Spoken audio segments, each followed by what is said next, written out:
Hey, good afternoon, everybody. It's 6 minutes past the hour, 3 o'clock on this 28th day of August, a Monday. And boy, we got a little break in the temperature.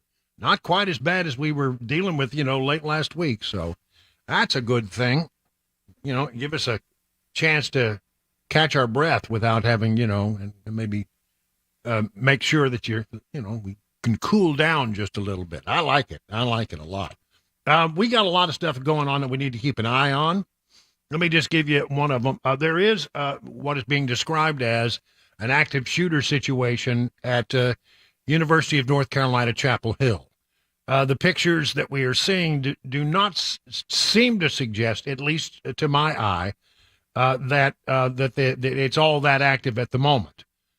Police are not acting and moving with great speed and urgency, which suggests that, they're just now in the process of making sure they go through each building and see if the person is there, just out of an abundance of caution. They've asked everyone to shelter in place, but you are seeing students that are moving out of the area, being, told to go away from campus and wait.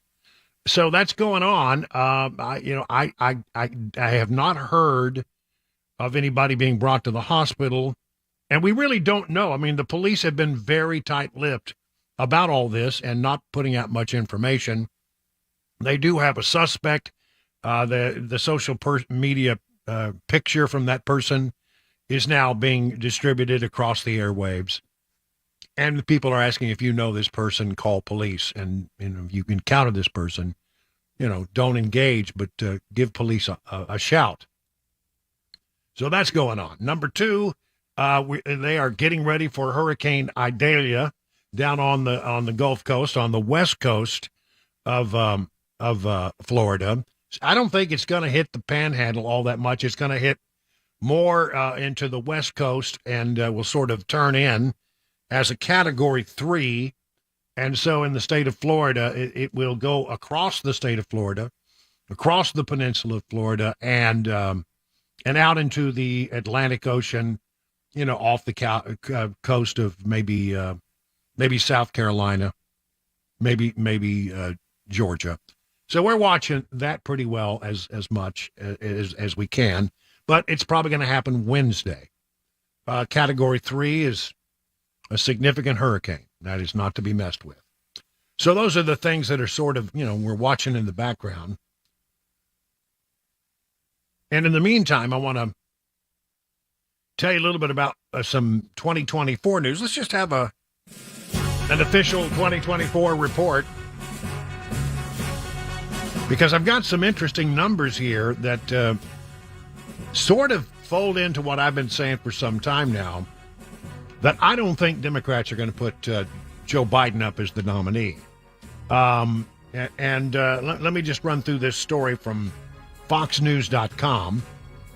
An overwhelming majority of Americans believe President Biden is too old to effectively carry out the office of president for another 4 years.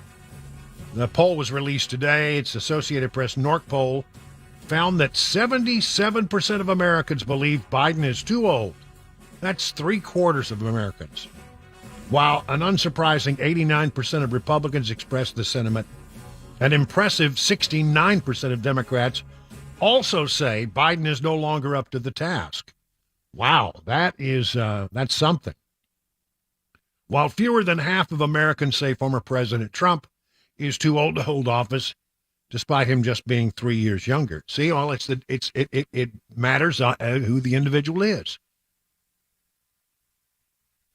I mean, on one hand, you got Biden, who can't put a sentence together, who continually stumbles and bumbles his way through life. There's hardly any event that occurs where there's not some sort of cringe-worthy moment where everybody has to go, wow, what is up with this guy? On the other hand, Trump has still got his act together, and still, even though he's about 3 years younger, he seems to, still be very vibrant and sharp. And really, we should not make a decision based on age, but we should be making decisions based on the individual and their ability to perform. AP conducted its poll from August 10th through 14th, using a sample drawn from America Speak panel, which is designed to be an accurate representation of U.S. population.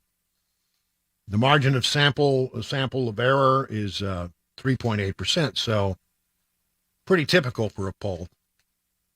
Now let's just think about this for a moment. Out of all Americans, Republican, Democrat, Independent alike, 77% say that Biden is too old to carry out a second term. 89% of Republicans, but I mean, this is a shocking number. Nearly 70% of Democrats, 69% of Democrats also say Biden is no longer up to the task. Well, okay, so what do Democrats do? Well, I'm not sure what Democrats are going to do, but I'll tell you this. If I were to look at, okay, let's look at general election matchups. Right now, it's a statistical tie between Biden and Trump, although Biden has a slight 1-point lead. That's according to the Real Clear Politics average of polls. If you were to put Biden against DeSantis, Biden would win, according to the Real Clear Politics average of polls, by 5 points. If you put Trump up against Kamala Harris, then this is their problem. Trump wins by 5 points. You see, the problem is they've got Joe Biden out there, and now you have 77% of Americans who say he really doesn't need to be running for this office. And so if he were to somehow step back, would that then mean Harris takes over? And Harris can't win. Harris is probably the least popular politician in all of America right now. So the Democrats can't put her up. So it seems to me that there's going to be somebody who, and I mean, if you're a Democrat and you're looking at this number, that more than three quarters of Americans say that the president is too old to carry out his second term, you've got to be really worried about that. Ultimately, that becomes a major factor when people go to the voting booth. I can't pull the lever for the man. I just don't think he is up to the task of keeping America safe. I worry a lot about, what happens if he gets the call at 2:00 in the morning and all of his people are not right there to make the decision. He has to make it. He has to make it. And I'm telling you, that's scary. It's scary to me. So what do they do? Somebody's going to have to get into this thing. One looks at Gavin Newsom, and there are maybe others out there. There's talk about Gretchen Whitmer, the governor of Michigan. I don't know if they will decide to get in, but it seems like somebody has got to get in, because I don't think that, this is if you're a Democrat, this is a signal flashing red that you have a serious problem. Your president is seen as too old, and the vice president is seen as an idiot. So, I mean, not to put too fine a touch on it, but let's just be honest. She's nobody has much confidence in her at all. And so, how do you solve that problem? Somebody's got to come in from the outside. Again, I've been on record for some time now as saying that in 2024, I don't believe Joe Biden will be the nominee. And this just seals it for me. I don't see any other way. Democrats have got to be panicked. I mean, they may be putting up a cool front, but they're worried. They're worried. And then there's this, which could make things a little more complex. The No Labels third party announced Sunday that it plans to hold a nominating convention in April for the 2024 presidential election. This is a group put together by former Senator Joe Lieberman, the founding chair of a centrist group, and they said they are looking to select a nominee in Dallas in April of 2024. Well, that'll be after pretty much we know who the nominees are going to be. I mean, usually by Super Tuesday, the nominees become pretty clear. Maybe it's not absolutely every time, but generally you have a sense. And so who will they nominate? Manchin is the one that sort of it makes the most sense. He said, our plan is to only run if we think I have a chance to win realistically. And look, we just finished a poll of 10,000 voters in the 8 battleground states, and we gave them a choice of Trump, Biden, and a moderate independent third choice. And 63% said they're open to a moderate independent third choice. The former vice presidential candidate Lieberman did not specify how the candidate would be chosen. Senator Joe Manchin, West Virginia, looks likely to be the group's candidate, though he hasn't fully committed one way or the other. He has teased the possibility for recent months. And Manchin appeared alongside former Utah Governor John Huntsman for the first ever town hall event that was by no label. So, what if you have a Trump, a Democrat that I'm going to say is yet to be named, and then a third party candidate? Boy, the math gets really, really interesting at that point. How in the world do you pick a winner out of all of that? It's hard to know. Let me just look real quick at the latest numbers for Trump since we've had the debate, which Trump did not attend, but a lot of other people did. Has it really changed anything for the folks that were on that stage? Well, Emerson is the latest poll to come in. It has Trump at 50 and DeSantis at 12. I would say it's my assessment at looking at a lot of the more recent polls that DeSantis has started to sort of slide somewhat. Now, I don't know how it definitely has slidden in a while. At one point, DeSantis was way up in around 30%, but that was a while back. And he's just gone down now to where he's only at 13%, and Trump has gone up. The only other person who's sort of gone up here, it would seem to me, is Ramaswamy. Vivek, I was told you pronounce it like Viv Cake, like the word cake. Vivek. Yes, that's Ramaswamy. Correct. Okay, so there you go. Is coming up a little bit. But he's still way behind everybody else at about 7. And then Pence 7. Well, that's surprising. Ramaswamy 9, Haley 7, Pence 7, Christie 5, Scott 2, Burgum 1, Hutchison 1, Hurd 0. Yeah, I mean, look, it's still Trump's to win or to lose because he's way out ahead. I mean, how can you have a chance of beating Trump for the nominee when Trump is some 38, 39, 40 points ahead? On the average, you look at the Real Clear Politics average of polls, Trump leads DeSantis by 40 points even. That's something. The average, here are the average numbers, which, I think you should take all these polls and average them together, and that gives you a fairly accurate sense of where you are. It's a snapshot, but nonetheless, gives you some sense of it. Trump 53, DeSantis 13, Ramaswamy 7.5, Haley 5.0, Pence 4.7, Christie 2.8, Scott 2.7, and then people who barely registered. So there you go. A real look at where we are for 2024. But perhaps the most shocking thing out of everything that I've told you is you have a president that 77% of Americans believe, more than 3/4 of Americans believe, is too old for the job.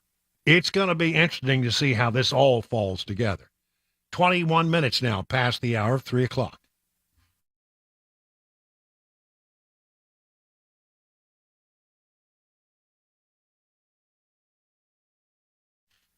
Let me talk about United Structural Systems.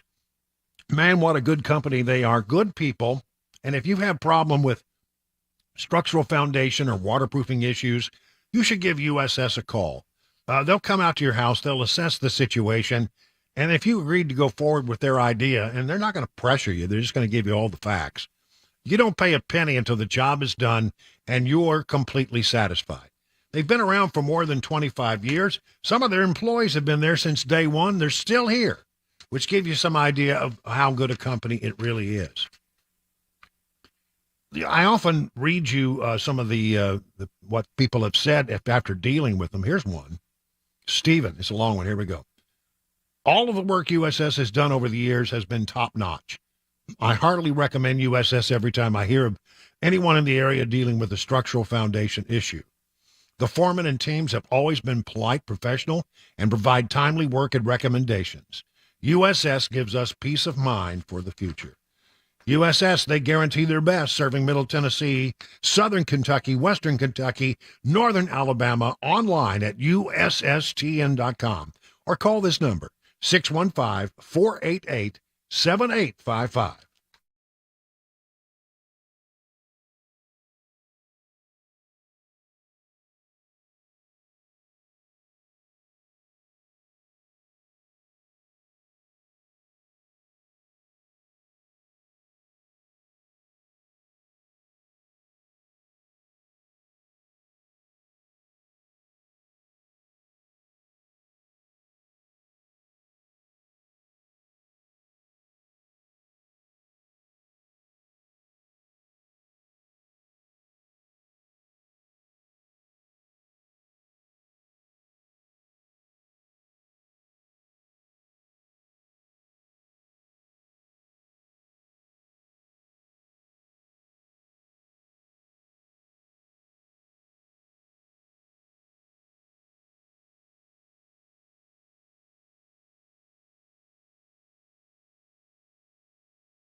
An armed and dangerous person at UNC Chapel Hill, a shooting, and an impending hurricane brings Governor Ron DeSantis back to the Sunshine State.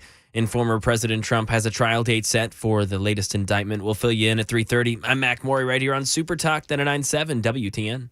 Yeah, I mean, it looks like things are all clear. They're giving the all clear sign at UNC. So whatever it was, they have resolved that matter, and we'll get more details as the afternoon goes on. So there was that. I did mention this to Matt Murphy, and I want to get your guys' take on it. The Biden alcohol czar says that they may follow in the footsteps of Canada Well, right there, you got a problem.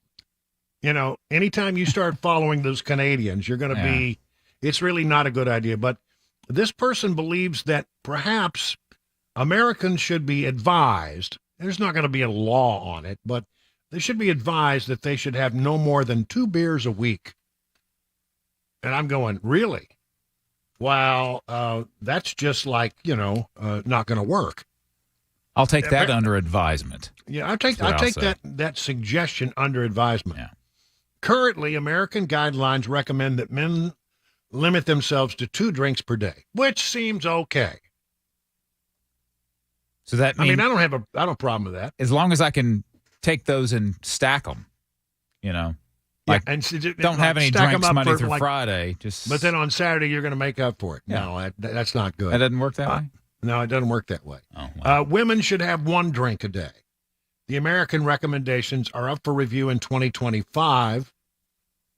And this guy, whose name is, hang on a second, George Koob, Koob. What a coob. Yeah. Yeah, it would be somebody named George Koob. Said he takes a couple of glasses of buttery California Chardonnay a week. Well, first of all, turn in your man card there, George. That's how he described it? Yeah. A glass of buttery California Chardonnay. Yeah, I'm not listening to a thing this guy says. No, I think we can all ignore this guy from this point forward. Koob says there are no benefits to physical from drinking alcohol, and that he's pretty sure American alcohol consumption recommendations will not go up. So if alcohol consumption, it would be toward Canada. Oh, Canada. Okay. Yeah, but whatever. I don't think the people in Canada pay any attention to this at all. Every Canadian I met could drink you under the table. Yep. And I'm telling you, I've known some Canadians. But that's insane. Believe it or not, this came up today. Peter Doocy's back in the briefing room at the White House because he's been on paternity, and there haven't been many briefings during the month of August. So this is like the first time he's been able to get a crack. We'll have some more from him in just a moment. But he asked about the 2 beers, and Karine Jean-Pierre seemed to have absolutely no idea what the hell he was talking about. Does President Biden want to limit Americans to 2 beers a week? Where is this coming from? Maybe I didn't miss you so much. Where's this coming from? All right. Well, Dr. George Koob, who is the director of the National Institute of Alcohol Abuse and Alcoholism, says the U.S. may soon follow Canada and recommend just 2 beers a week. How do you guys think that's going to go? Let me tell you what I'm not going to get involved in that question right there. I have no idea. I've not seen the data. I cannot speak to this. I will leave it to the experts and not weigh So in. if the experts say 2 beers a week, that's okay with President Biden? I will leave it to the experts. I'm just not going to comment on that. Okay. I mean, you got to believe that Karine Jean-Pierre, after having to defend this administration and going into that briefing, she's going to be drinking, well, more than a couple of buttery glasses of California Chardonnay. Let's put it that way. I think she may have some before she goes into the briefing. Yes. If I were doing that job, I would, for sure. Well, listen, I mean, again, Wow. Democrats want to take all the fun away. Democrats want to take things away from you. Now, it's not going to be a law. I just want to make sure everybody understands. Nobody's going to tell you you can't have a 3rd beer. Or a 4th or a 5th. Or 4 or 5. But whatever. Nobody's going to tell you can't. It's just going to be the official recommendation. Yeah. What is it that you would always say? When you're talking to the program director, Dan Mandis, and he says something. Duly noted. Duly noted. Yeah. That's what I say to that. When Duly Dan noted. Mandis tells me to do something, and I listen to him and I go, duly noted. Yeah. No. But no, I tell you, we can all duly note this. Yep. But can you believe this stuff? Emma, Democrats want to poke around in every part of your life. That's only Just take all the fun out of living. It's only 104 beers a year. That's not Come not on. even near That's enough. a holiday weekend for some people. To be honest with you, I'm such a sporadic drinker. I drink maybe 2 a week. Maybe 2 drinks a week is about what I do. Yeah. not beer generally. Hmm.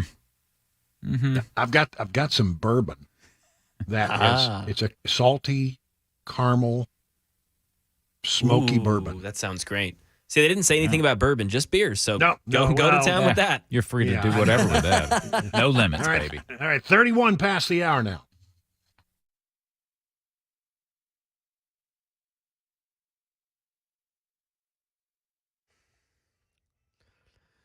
3:31. I'm Mac Maury with your top stories right now. 85 degrees in Music City. Traffic and the weather forecast coming up in just a few minutes.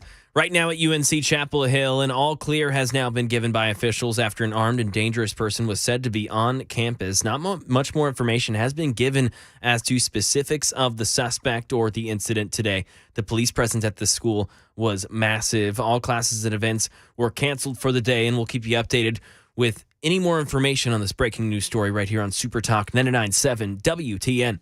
Florida Governor Ron DeSantis leaving the campaign trail and returning back to his state as it faces an impending tropical storm forecast to become a hurricane in the aftermath of a racist shooting in Jacksonville. Here's Jay O'Brien. A spokesperson for DeSantis' presidential campaign posted over the weekend that in order to prepare for the coming storm, the Florida governor would be staying in Tallahassee Monday and not attending a campaign event in South Carolina. The First Lady of Florida, Casey DeSantis, will attend in her husband's place, the campaign said. It comes after DeSantis attended a vigil Sunday, a block from the site of the Dollar General shooting in Jacksonville, where he was booed by some attendees. DeSantis has denounced the shooting as totally unacceptable. And right now in Washington, D.C., the judge in the federal election subversion case against former President Trump has now set a trial date for March 4th. That is one day before Super Tuesday primaries in the 2024 election. That's the latest news. Weather and traffic next. I'm Mac Maury, WTN News.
Let me talk about Busy Bee. Busy Bee, if you have an air conditioning system that's on the fritz, well, you know what you need to do. You need to call this number, 775-7833. They will buzz right over to your house and get that air conditioner up and running in record time. And if you need to replace that system because, well, they do get old, and you may need to do that, they'll give you all your options, but you're never going to find a better deal to replace than you would over at Busy Bee. Now, I'm a member of the Beehive Club. I think you should be a member. For as little as $99, you get 3 thorough maintenance services on your systems, one aimed at heating, one aimed at cooling, one aimed at plumbing. No overtime charges 24/7, 10% off all repairs. Busy Bee Plumbing, Heating, and Cooling is your official Rude Pro partner. For satisfaction guaranteed, call Busy Bee Plumbing at 775-7833. Online at busybeehvac.com.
38 minutes now past the hour of 3 o'clock on Super Talk 99.7.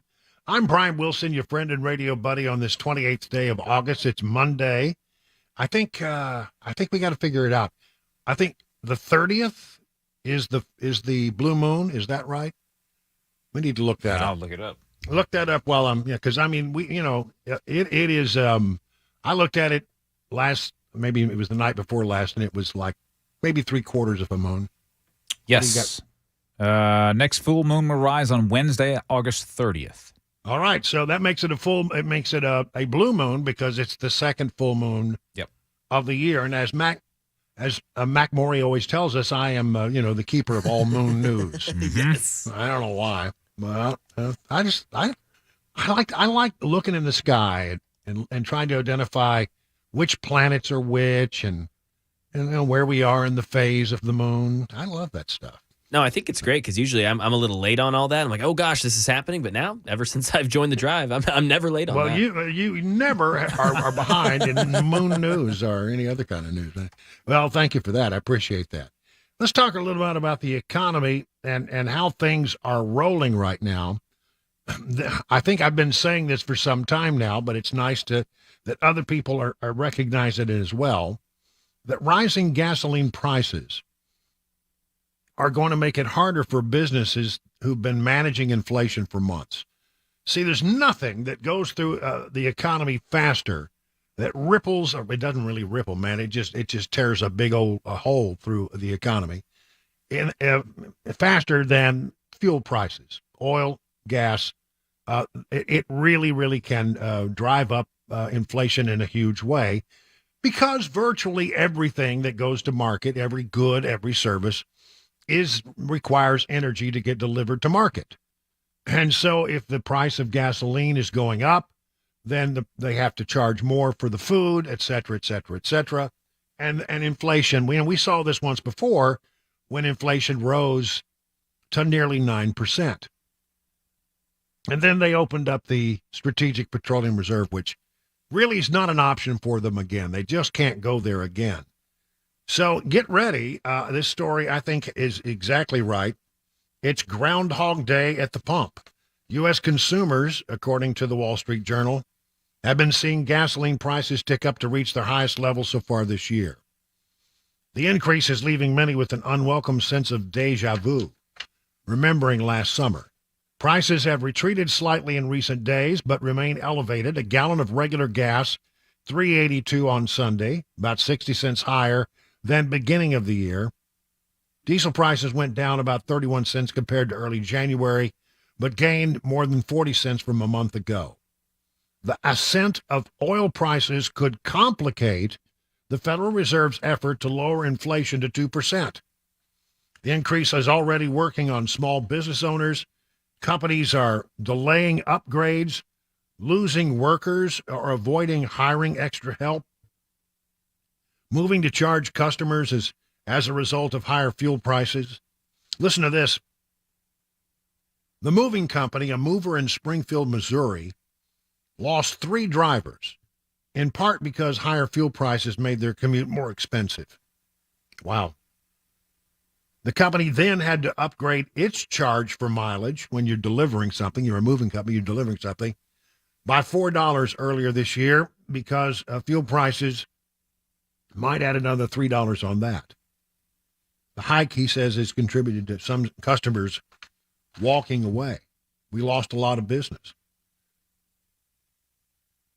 Well, that's what it's all about. I mean, that's one little example. You take that example and you multiply it times 300 million, and you get some idea of what people are going through because of the higher price of gasoline. It hurts everybody across the board in such a big way. And so I think that's likely to be the case going forward. I don't see a way that Biden can easily solve this problem unless he begs, somebody in another country to put more oil. See, and everything he does is absolutely 1,000% against putting more oil or natural gas into the market. I mean, he just did a thing the other day where he shut down drilling over whales. On one hand, he said we can't have drilling in the northeastern Gulf of Mexico because there are rice whales there. And then at the same time, they said, but keep putting up the wind turbines on the East Coast, which are also thought to be hurting whales, but it's okay because we're not drilling oil. Just there's no sense at all to the way he makes this all work. And then if you're a business person, you got a retail operation of some kind, a storefront, you've got to deal with another problem, not just inflation, which makes it harder to sell your products. You have to deal with theft. This is getting to be ridiculous. A retail theft epidemic, according to the Washington Examiner, cost the United States close to $100 billion in 2021. And lately, it's gone up dramatically. Woman talks about how she worked at a store where she was held up at gunpoint and robbed more times than she could count. She's had employees fearing for their personal safety, quit on the spot, has watched helplessly as emboldened shoplifters, fearing no legal repercussions, make eye contact with her, take items from her boutique, and walk out without a care in the world. What are we coming to in this country where that is allowed? Across America, small mom and pop shops are just being ruthlessly targeted by thieves. Some from organized groups, others out for themselves. As a result, small business owners are either hiking up prices to offset the loss, or in a majority of cases, just throwing in the towel. If you file an insurance claim, they say, you almost assuredly will get an increase in your insurance, or you'll get dropped. There are very few options and a huge amount of frustration, constantly trying to be 1 foot ahead of the criminal at all times, which means you're spending money you don't have, and the profits are already so slim. Your heart just goes out to people who are trying to make a living. I mean, good, honest, hardworking people, mom and pop stores, across America, trying to go out there and put a product on the, and make $1, doing it it's not easy being a shop owner. It's not easy being your own boss. And then to find out that you're going to take a major hit and the police are not going to do a damn thing about it in some of these areas just makes it insane. I don't know what we've come to in America where, people just walk in and take what they want without paying. There's another thing that really seems to be going on right now. And I'm just going to talk about a personal experience that I had this weekend. I went to a chain restaurant. We're out running around and on Sunday, and decided that while we were out, we would just stop in this chain restaurant. It's a pretty well-known restaurant.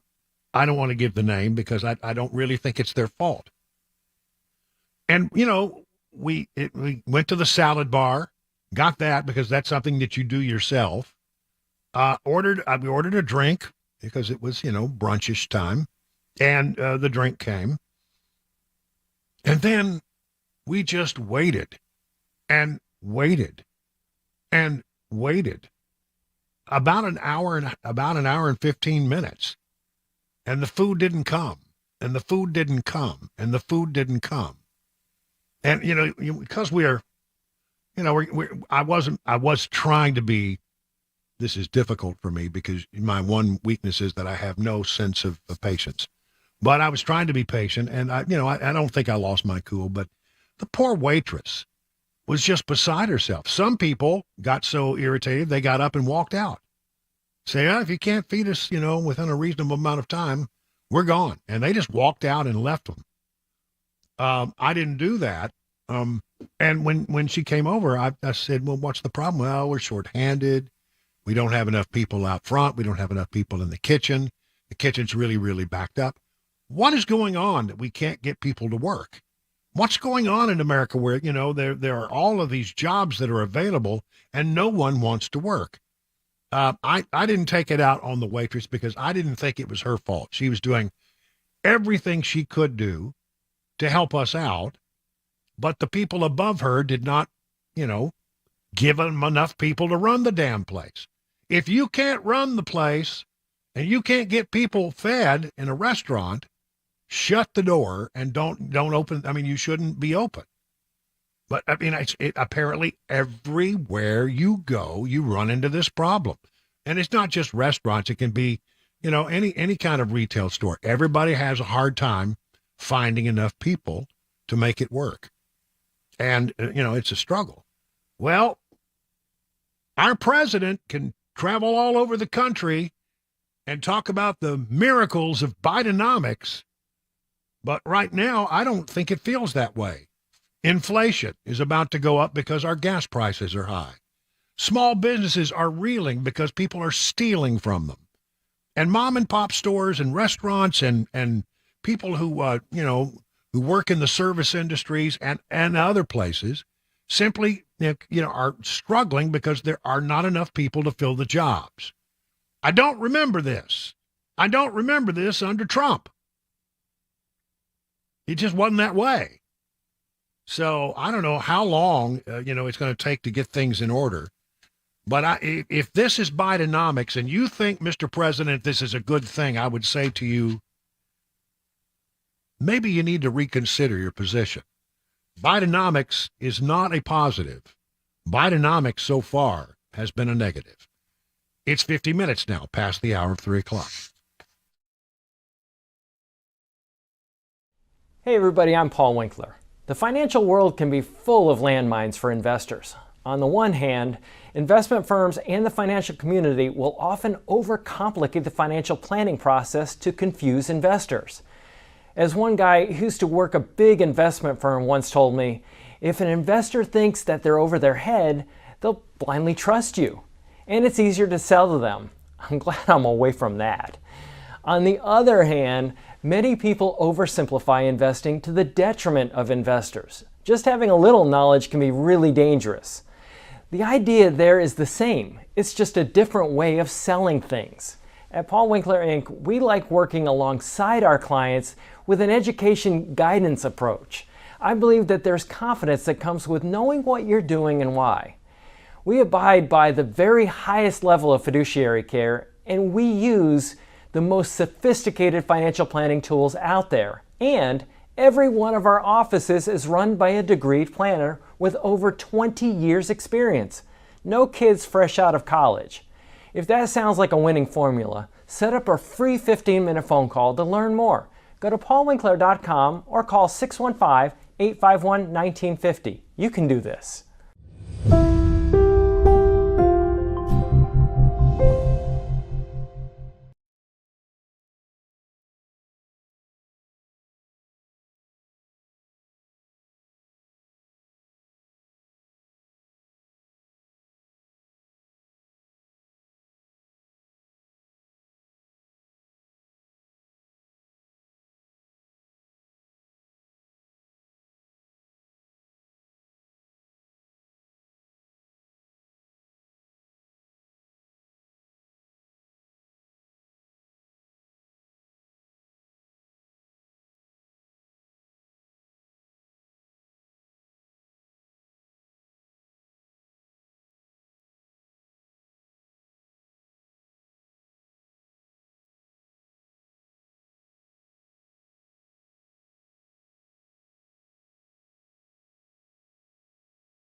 Got a tropical storm, a possible hurricane hitting Florida come Wednesday. Some news over in the nation's capital as a government shutdown looms in the coming weeks. Plus, investigations are uprising in Lahaina as they try to find the cause of those deadly wildfires. That and more at 4 o'clock right here on Super Talk 99.7 WTN. I mean, for those of people who are thinking about going down to the beach for Labor Day, which, is like sort of one of the last big beach weekend. The one thing about this hurricane is it'll be a Category 3, but it's coming through on Wednesday. And if you're going to 30A, Destin, Panama City, that seems to be all very well outside the cone. So you should be okay. I mean, that's where most people around here go. So there you go. It'll be all right. But it's not going to be a good day for people as like Clearwater, Florida. Not going to be a good day for people in the sort of northeastern part of the state. Gainesville. It's going to cut a swath right across the main peninsula and then pop out over the Atlantic Ocean where it could build again. Category 3. Very quickly, Dow Jones Industrial's up 213. S&P is up 27. NASDAQ up 114. John Maxon is standing by from Beacon Capital Management. John, what are we looking for this week in the way of financial information? Well, I tell you, Brian, the Fed meeting from last week, the Jackson Hole meeting is over, and so now you could bet that Chairman Powell and the market's really going to be paying close attention to some really key economic reports this week. Tuesday, you've got consumer confidence. 70% of our economy is driven by consumer spending. Wednesday, we've got some ADP employment information, but the big one this week is Thursday is the Fed's favorite inflation measure, the July Personal Consumption Expenditures Price Index, which really measures a lot of different things that consumers purchase. It's all about inflation right now. It's going to go a long way in determining whether the Fed's going to raise rates or keep them where they're at the next meeting. So some big reports to pay attention to this week. All right. Thank you, John. Learn more about all the things they can do for you at Beacon Capital Management by going to their website, askbeaconnow.com. It is 58 minutes past the hour of 3 o'clock.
It is 4 o'clock. I'm Mac Maury with your top stories. 84 degrees in Nashville. Got a slight chance of thunderstorms tonight and tomorrow as the rest of the week clears up and that sun comes back. Complete weather and traffic report coming up in 5 minutes.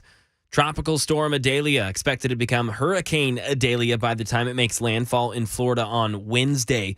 Governor Ron DeSantis today saying the state has lined up federal assistance in case Idalia does some serious damage. I have spoken with the president. I've spoken with FEMA Director Criswell, and then I've spoken with a number of local officials throughout Florida's Gulf Coast, and everyone understands the significance of this event, and everybody is willing to work together to achieve the best possible outcome for the residents of Florida. And Governor DeSantis says the further east those storms head, the more impact it'll have on the overall Florida peninsula. Now over to the nation's capital. Congress has just a few weeks after it returns to pass a dozen spending bills or face another government shutdown. Andy Field has the reaction from the Biden administration. Some members of the Republican Freedom Caucus are threatening a September 30th government shutdown unless Democrats make dramatic spending cuts and the Defense Department ends an abortion travel policy from states where it's no longer allowed. White House reaction? There shouldn't be no reason, right, for Congress to shut down the government. Spokesperson Corinne Jean-Pierre says Democrats are ready to pass spending bills. In Hawaii, the ATF now investigating to figure out the cause and origin of the deadly fire in Lahaina that killed at least 115 people. And now the power company on Maui is admitting its equipment started a fire that day, but it's a question if it started the fire that was so deadly. Alex Stone. For the first time, Hawaiian Electric is acknowledging what many on Maui have believed for weeks, that its power line started a wildfire on the day of the deadly fire, but the company is faulting firefighters for declaring the fire contained and leaving the scene only to have a second wildfire break out later. It claims its lines had been de-energized 6 hours before that second fire. It's unclear if the second deadly fire was a flare-up from the earlier one or something else. Hawaiian Electric is also now being accused of hauling away evidence. It says the area was not cordoned off and that it's preserved all of its equipment. Right now in Tennessee, a man was airlifted to a Nashville hospital after being shot inside of his home last night in Clarksville. This was near the Rowdy Trail area. That man's current conditions remain unknown. 66-year-old Tony McGee has been charged and has been taken into custody. That is the latest news. Traffic and weather next. I'm Mac Morey, WTN News.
Well, good afternoon, everybody. 7 minutes now past the hour of 4 o'clock on Super Talk 99.7.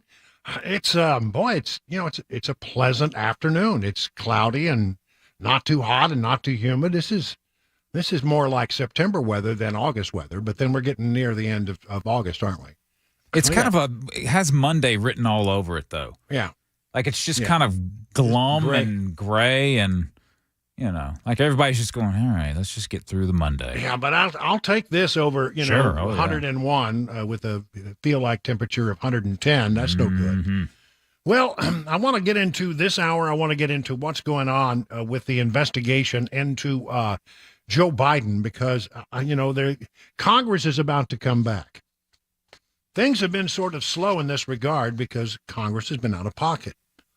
Congress, they're gone during the August recess, and before they get back, before very long, sounds like some things are going to happen. And I want to sort of get into a little bit of some of that. Number one, will there be an impeachment inquiry? This is something that sort of gives, I want to just explain. I'm having a little bit of problems because of allergies. And so if you will forgive me, there are going to be times where I'm right on the border of a sort of a cough. And that's no good, is it? There was one right there. Yeah, something just has to happen, Yep. And the more I think about it, the worse it gets. So, House Speaker Kevin McCarthy was on Sunday Morning Futures this weekend to discuss that. Here's what he said about where things stand. He gave a complete update. Only because Republicans took the majority have we found out what President Biden told us when he was running for office is not true. He said he never had any dealings with his son's business, and that he never even talked to him. We've now found out not only did he call into the meetings, he went to dinner, and after the dinner, Hunter Biden got a new Porsche, that there was $3.5 million transferred. We now found out as he was a sitting vice president, the family created 20 shell companies. They received 16 of 17 payments from Romania while he was vice president. We now found that the money would flow to 9 family members. He has to continue to change this. But since then, we found a movement of his administration of weaponization. We found that now the special prosecutor, David Weiss, actually let the statute of limitations run out on Hunter Biden's taxes. We found that the FBI actually informed Hunter Biden and the inaugural committee prior to our ability to go and interview him. We also have a DOJ that tried to give a sweetheart deal to Hunter Biden, and the judge said no. So if you look at all the information we've been able to gather so far, it is a natural step forward that you would have to go to an impeachment inquiry. And just so your viewers understand what that means, that provides Congress the apex of legal power to get all the information they need. Because remember what's laying out there right now. We have an attorney general that could have lied to the American public, which he has now named a special prosecutor. They have said 2 different things, and you have Gary Shapley on a little later today, IRS whistleblowers that have come forward that show that there's 2 forms of justice when it comes to America. But now when you look at this, it looks like a culture of corruption that's been happening within the entire Biden family. You've got to get to be able to answer that to the American public. The American public deserves that answer. Who's lying? What information went on? Who paid? And what foreign governments, when you found now that we know that an FBI actually had an informant, which got to a form of a 1023, claiming that they had bribed then vice president and saying that we would never find the money because they went through shell companies and withheld that from the IRS individuals investigating Hunter Biden. I mean, if you listen very carefully, it sounds like when they get back, they're gonna move pretty quickly to impeachment inquiry, which, as the speaker explained, is not really anything more than giving the House sort of supercharged abilities to investigate this crime as a potential impeachment. Now, that doesn't mean this is an impeachment proceeding. It's just an investigation to find out if there is anything that merits an impeachment proceeding. So that's where we are. And I mean, that's a pretty big step. and McCarthy seems ready to take it. There was some other stuff that came out this weekend from Shokin, who was the prosecutor that was fired. You remember how Joe Biden, fired the guy. He went there with $1 billion in loan guarantees, and he said, well, you got to fire this guy. And they said, well, we're not going to fire him. And they said, well, you're not going to get the $1 billion in loan guarantees. And then he comes back and says, well, son of a bitch, got fired. They fired that guy. Well, Shokin is now having his say, speaking to Brian Kilmeade over the weekend. I have said repeatedly in my previous interviews that Poroshenko fired me at the insistence of the then Vice President Biden because I was investigating Burisma. So did President Poroshenko tell you that he wanted you to stay on the job, but there was pressure from Vice President Biden? You understood me correctly. This is how it was. There were no complaints whatsoever, no problems with how I was performing at my job. But because pressure was repeatedly put on President Poroshenko, that is what ended up in him firing me. What are your thoughts when you saw the tape of Vice President Biden speaking to the Council on Foreign Relations, saying you had 6 hours to fire you or you're not going to get the $1 billion? Not only the position of President Poroshenko, the office of President Poroshenko was humiliated, but the entire country of Ukraine was humiliated. And I developed a very firm understanding of the fact that the Vice President was only acting in his own interests. He, generally speaking, handled Ukraine like it was his own backyard. He would put people that were suitable for him, he would arrange for them to be put in certain positions. Why were you looking into Burisma? The reason I oversaw the Burisma case was because I was the prosecutor general. Burisma was an ordinary case. There wasn't anything particularly different about it. The reason that I was handling it was because it deserved a special mention. It was on a list of cases to merit special attention, because Hunter Biden was involved with Burisma, and of course his father, the Vice President Biden at the time, oversaw Ukraine affairs for the White House. This is why. Understood. Do you believe they were up to no good? Were they up to doing something corrupt with Burisma? Was the company of Burisma corrupt, as been alleged, which since has been disbanded? I have no doubt that there were illegal activities engaged in by Burisma. As a matter of fact, the criminal case had been started before me. It continued to expand, and Zlochevsky, who at the time held the post of minister and was the founder and CEO of Burisma, started bringing in people who could provide protection for him. Hunter Biden was among them. And the corruption network expanded as a result. Well, see, Shokin seems to think that, we were doing a great job. Nobody had any problem with us except the vice president. And the main reason that he had a problem with us is his son was on the board of Burisma, and we were poking into Burisma. We were nosing around about their activities because we felt like it was something that needed to be investigated.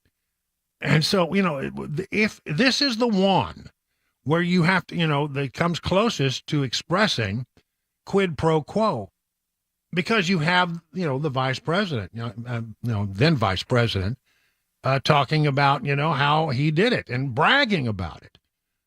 Well, there was no reason to get rid of the guy except that he was threatening Burisma, and Burisma had Hunter Biden on the board. This just smells to high heaven, doesn't it? Peter Doocy was, again, as I said, back in the White House briefing room today, taking a few cracks at Karine Jean-Pierre about some of this stuff. Here we go. the Secret Service is paying $16,000 a month now to stage near Hunter Biden in Malibu. Who's paying for that? That's a question for the Secret Service. Okay, Hunter Biden is reportedly selling art to pay for his $15,800 a month rent in Malibu. How can you guarantee that people are not going to be buying this art to gain favor with the president? That is a question for Hunter Biden and his representatives. It's a I question know. of I hear. ethics at the White House. We know I that hear one of your the art question. buyers got a job from the Biden administration. Can you guarantee that there is no quid pro quo? I hear your question. I'm not going to get involved in this. That is a question for Hunter Biden's representatives. But we know that from a Hunter Biden associate now that he sold the appearance of access to then Vice President Biden. Are you confident that he has stopped doing that? That is a question for Hunter Biden. If somebody is selling the appearance of access to the White House, that is a question for the White House. No, that is your I don't know how you're perceiving that. It's one testimony by Devin Archer. He said, I'm just not, Peter. I'm just not going to get into this. I'm just not. So, this testimony, since the last time that I was in here, Devin Archer talks about how he and Hunter Biden tried to profit off the Biden brand. What is the Biden brand? I'm not going to get into it from here. I'm not going to get into it from here. We're going to move on. Go ahead. And that's the end of that round of questioning by Peter Ducey. Didn't get anything out of him, but those are great questions, aren't they? Sometimes when you don't answer a question, doesn't it tell you a lot more than if you actually do answer it? I think it does. Meanwhile, remember, we told you the other day that Joe Biden, when he was vice president, had a bunch of pseudonyms, Robin Ware, Robert L. Peters, and J.R.B. Ware, to name some of a few. And he was getting email through these pseudonym accounts. And the National Archives has been asked by the House to provide those emails. And here's the latest. The National Archives acknowledges 5,400 Biden pseudonym emails and faces a lawsuit for their release. The new lawsuit turns up the pressure on the archives to release the documents.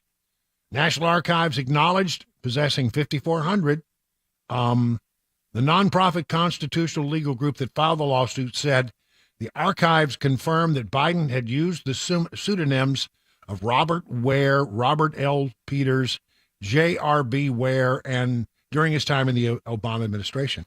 I remember when we were talking about this, when we were looking into Hillary's Secretary of State stuff. And it was said that you're not supposed to have pseudonym accounts. The archives' admission confirmed years of reporting from Just the News about Biden's use of personal email and the pseudonym accounts that he used. The Legal Foundation has filed a Freedom of Information Act request to the archives and renewed its request last year with a second FOIA request, but the archives has failed to produce a single one of these emails. I heard McCarthy say he had confidence that the House would get these emails, but we'll see. I have a feeling what they're going to happen is they're going to come in and say, we got to have these emails. Give us the emails. There's just no, don't waste any time. We have access. We should have access to them. And they're going to say, well, can't do that because there's a special counsel investigation. And I think that's when McCarthy says, impeachment inquiry, let's go after these guys. Because you're not supposed to be able to stop the legislative branch from looking into the activities of the executive branch. That's the way it works. That's the way it works. It is 20 minutes. In a moment, we'll talk about some of the things happening in Trump world. Right now, 20 minutes past the hour.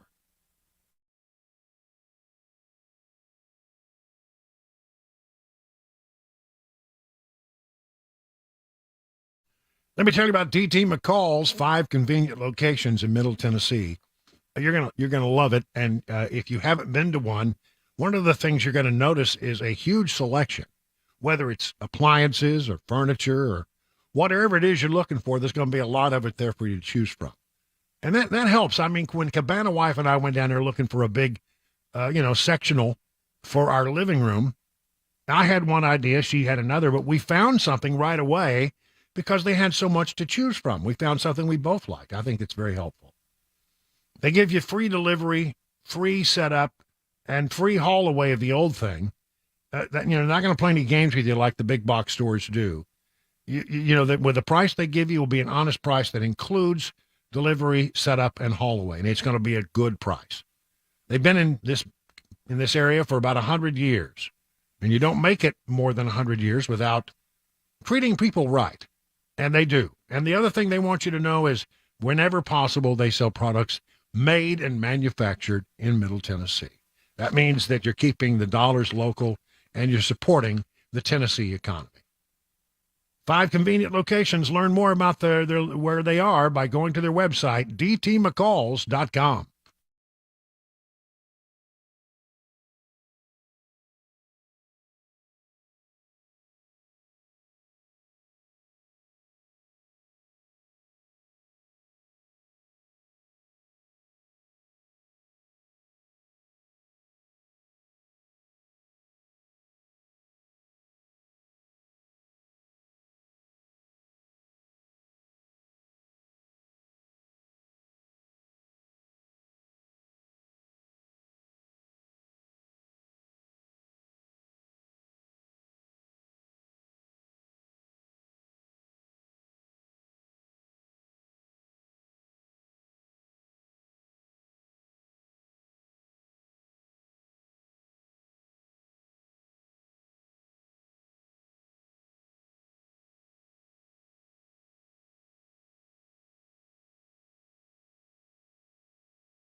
A Cat 3 hurricane headed to Florida on Wednesday. Special session continues here in Tennessee. In today's Money News, those stories and more coming up at 4:30. I'm Mac Morey here on Super Talk 99.7 WTN.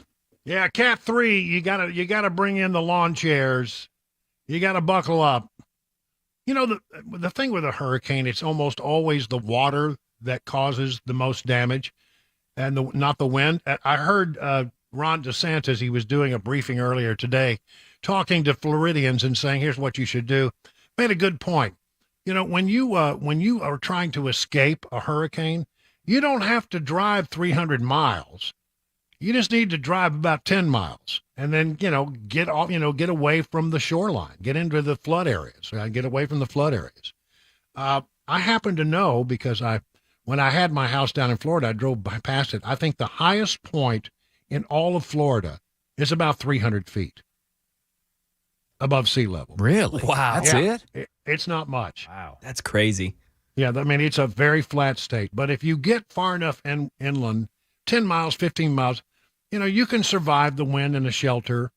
Most of the high schools have a building that has been built to also serve as a hurricane shelter, so they can generally handle the wind.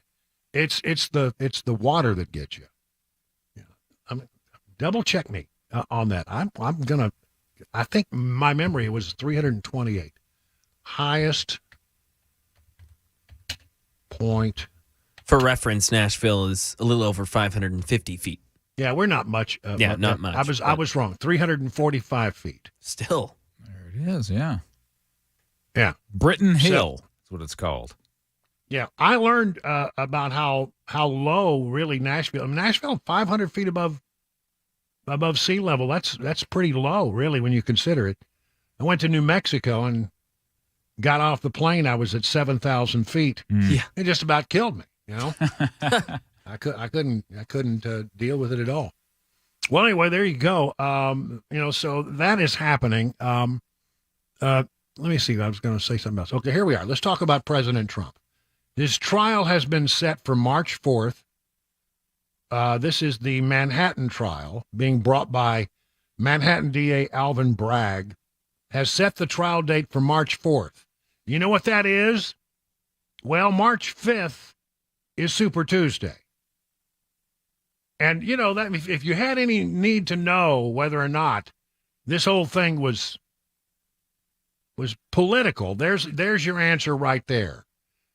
I mean, by the time you go through Iowa and New Hampshire and I think Nevada, maybe South Carolina, when you get, it's like, okay, here things are about to become solidified. And then you get to Super Tuesday, and that by then you almost always know who your nominee is going to be. Now,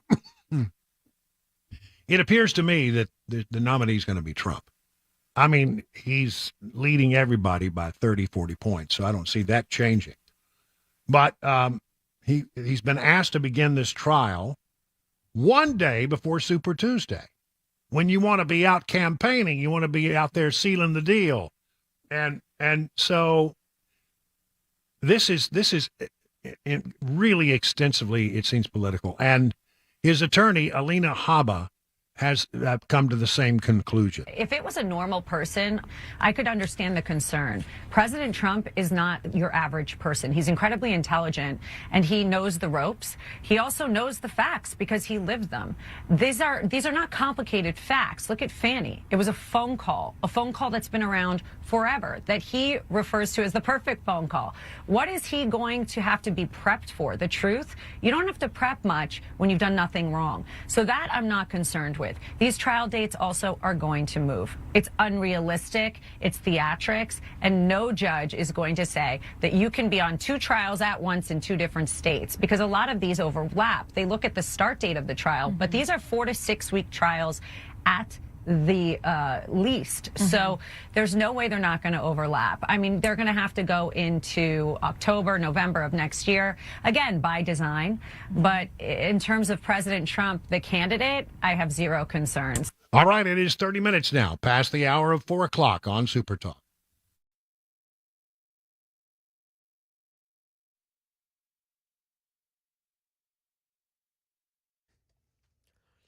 It's 4:30. I'm Mac Morey with your top stories right now. 84 degrees in Nashville. Got a full forecast and the latest traffic report on the way in 5 minutes. Tropical storm Idalia is forecasted to make landfall in Florida as a Category 3 hurricane, according to the National Hurricane Center. And after it passes through the Big Bend of the Sunshine State, it's making its way to the low country of South Carolina, bringing with her heavy rain, gusty winds, rough surf, and beach erosion. Charleston, South Carolina Interim Police Chief Cheeto Walker offered this reminder to residents during today's briefing. It is crucial to planning accordingly for this upcoming storm. This includes making provisions for food, water, and medications, and any essential supplies that you may need during the storm. Some areas could see up to 8 inches of rain. Middle Tennessee set to steer clear from those storm's effects. The Tennessee House of Representatives has begun their second week of the legislative special session on public safety, and they just gavelled in at 2 p.m. 2.5 hours ago. Last week, the Senate passed 4 bills, tabled many others, while the House passed 8 bills, and the House set to start looking at 20 leftover bills from last week.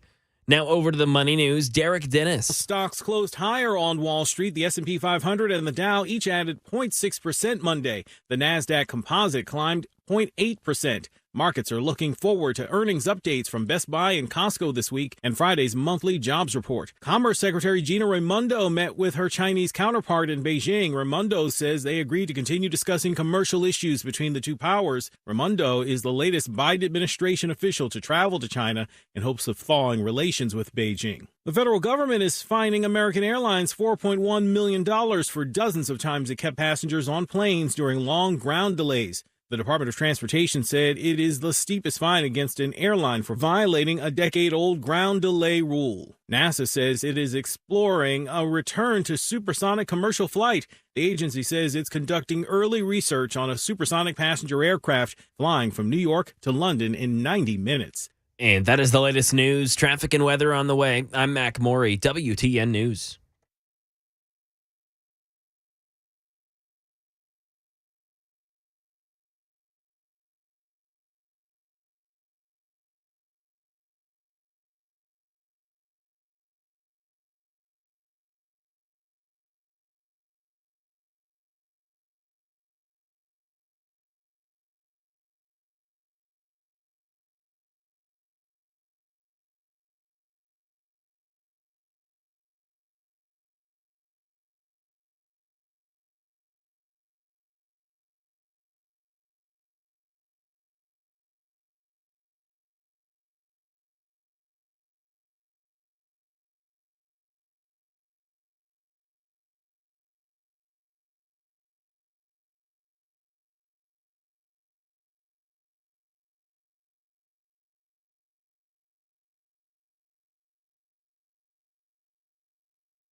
Let's talk about the Wellness Institute of Nashville. Dr. Kevin Mitchell is my doctor. He can be your doctor as well. Just call this number to set up your first appointment, 615-246-5009. Now, listen, here's what they're known for. They're spinal, non-surgical spinal decompression. This is a therapy that can really help people who have pain in their neck and their legs, their lower back, their arms. And if you have a tingling or some neuropathy that comes from that, maybe this can help you as well. But I'm telling you, I've gone through about 40 of these treatments, and it really has helped my lower back and my neck, and I'm so grateful for that. Now they got a new thing, which is sort of like non-surgical spinal decompression, but it's called a KT machine. It's like decompression, but for your knee. It elongates the knee and joint and allows meniscus and cartilage to heal without the need for surgery or painkillers. Take advantage of their 2023 special for $23 if you're a new patient. Exam, consultation, x-rays if needed. And then they will come up with a plan to make you better. 615-246-5009. Learn more at painisbad.com.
38 minutes now past the hour of 4 o'clock on Super Talk 99.7.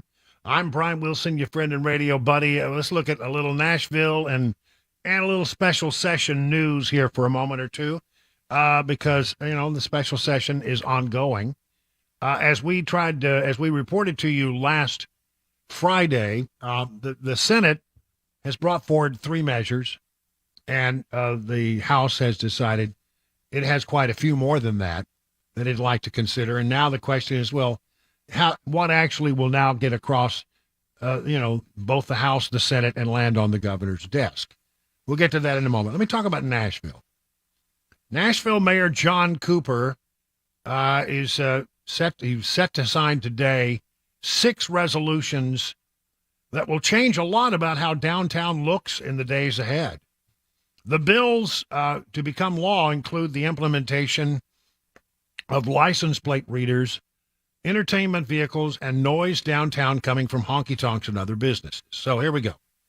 License plate readers. The resolution allows for the full implementation of license plate readers, which police have said are an important crime-fighting tool after completing a successful 6-month period. So the mayor has signed that, and that will now go forward. There may be some more discussion about where the license plate readers go. I think you ought to put them where the crime is. So, it seems to me to be the place I would do it. There's a fund for it's a housing catalyst fund, a resolution approving a $19.5 million grant to the Community Foundation of Middle Tennessee for the purpose of creating the Housing Catalyst Fund using American Rescue Plan Acts.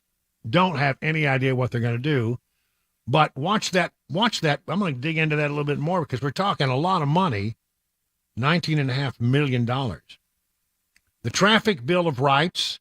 This ordinance requires traffic impact studies which precede significant property development to assess the impact of development on surrounding traffic, to now include more expansive multimodal transportation analysis.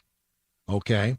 Most importantly, it adds performance bond requirements so that development's conditional improvements actually materialize. And then there's the downtown noise ordinance. The ordinance requires speakers and amplifiers located within 10 feet of a door window to be facing inward instead of outward into the streets. This is Lower Broadway. And I'm telling you, you can go through there in a car. I don't just go down to just party and drink on Lower Broad. Everybody's done it, but it's not something I do real regularly. And when people come in, I say, well, I got to drive you down through Lower Broadway. And, when I do that, I try to take the convertible down there and just drive through there if the weather's nice enough. And it's unbelievable how loud it is. I'm not just being an old geezer. I play my rock and roll pretty loud. I play my music pretty loud. I'm always being told to turn it down by the Cabana wife. So it's not that I have a thing against loud music, but this is painfully loud. This is like, well, when police officers can't hear their radios, then that's a problem. So there's that. And then a Food Waste Reduction Act, a resolution supporting municipal leadership on food waste reduction and encouraging a metropolitan government and community-wide target of a 50% reduction in food waste from 2017 levels by 2030. Well, I'm all for not wasting food. I don't know exactly what that's all about. And there was one other one. What is it? I forget. I think that's it. Entertainment vehicles. Limits the number of entertainment vehicles that operate downtown, allowing the Metro Transportation and Licensing Commission to determine the number of those entertainment vehicles that best serves the public necessity and convenience. How do you come up with that number? None. I mean, you got to keep the rolling hot tub though. Do they I haven't seen that one in a long time. I haven't seen that in a while either. Whatever it is, you got to keep some of the tractors. Are the tractors okay? I've seen the tractors. Yeah. The school buses. The party buses. Oh yeah. Yeah. I have a friend who used to be in that business, not in that business anymore, and I said, what? It's got to be a crazy business to be in. And the person told me, you would not believe what we find in the back of the bus at the end of the shift. It's just, you would not believe. Apparently a lot of things happen on those party buses. What's going on with the state legislature right now? Leftover bills. The folks at News Channel 5 put it this way. Few bills pushed by covenant families are actually considered in special session. And then the folks at Channel 4 had a list of bills that are still up. I mean, there's a whole bunch of them. 3 in the Senate, or 4 maybe, but I think 3. And then there's page after page of things that were considered in the House that might get across the goal line. I think the governor has put out a statement that there are about 12 items that he would support if they could get on his desk. And here's how some of this goes. This part of it, House Bill 7072, directs the Administrative Office of Courts to define and develop a centralized system of case management. Okay. Look. House Bill 7033 requires a bail hearing that must be open to the public. 7032 requires health insurance carriers to provide mental health services and treatment to the same extent that the carriers and providers provide alcoholism and drug dependence services and treatment. That's maybe nice. But here's the thing. There is no red flag law in here at all. It's not going to happen. What we're seeing here is an amalgam and a hodgepodge of things that has come up because the state legislature, we're going to have a special session, so we must do something. We must, the governor called it without, I think, knowing exactly what the response would be to his version of a red flag law. And then very quickly, he was disabused of the notion that there was any chance it was going to pass. I don't think that the Senate wanted to even come in at all. I don't think many in the House wanted to and would not have come in, except that the governor insisted that they do so. And nobody wanted to back down, and nobody wanted to. There's nothing here that I see that is so urgent that it could not have been considered in January when they come back for a regular session. But here we go. We're at it now, $60,000 a day. Plus the security cost, which are, and then we were told, we put that in the budget. So it's not like we're spending extra money. No, it may be in the budget, but if you didn't spend it, where would it go? Back to the general fund, right? You don't have to spend it just because it's in the budget. Well, we budget for, 90 days. And so, we've got the money. Well, that's not the point. The point is, does it make sense to spend that money when it literally could have been all considered in the next session in January? Maybe a thing here or there that might be helpful, but nothing that I see here that requires a tremendous amount of urgency. So, the special counsel, the special session will continue this week. I'd like for them to figure out, how long they're going to be going at this, because there is a big gap between what the Senate wants and what the House wants. House wants a lot of things. A lot of things are out there. House is pretty irritated with the Senate right now. And the Senate, it would appear to me, did not want to be there at all, which is sort of where I think is the right position. But it's ongoing, and we'll stay on top of it. and give you everything that you need to know about the special session. Call it 48 minutes past the hour.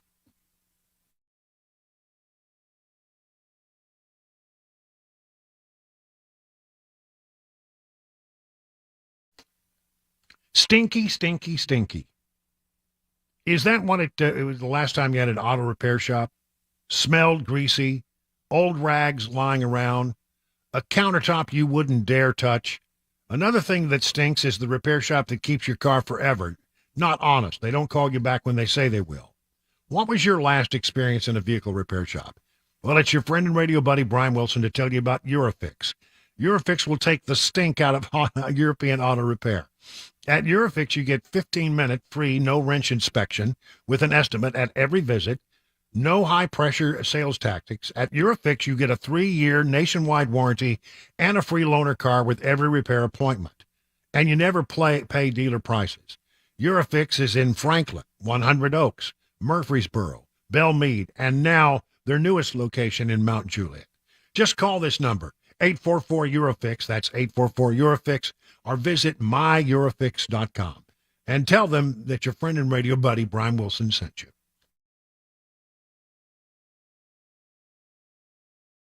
Hey everybody, I'm Paul Winkler. The financial world can be full of landmines for investors.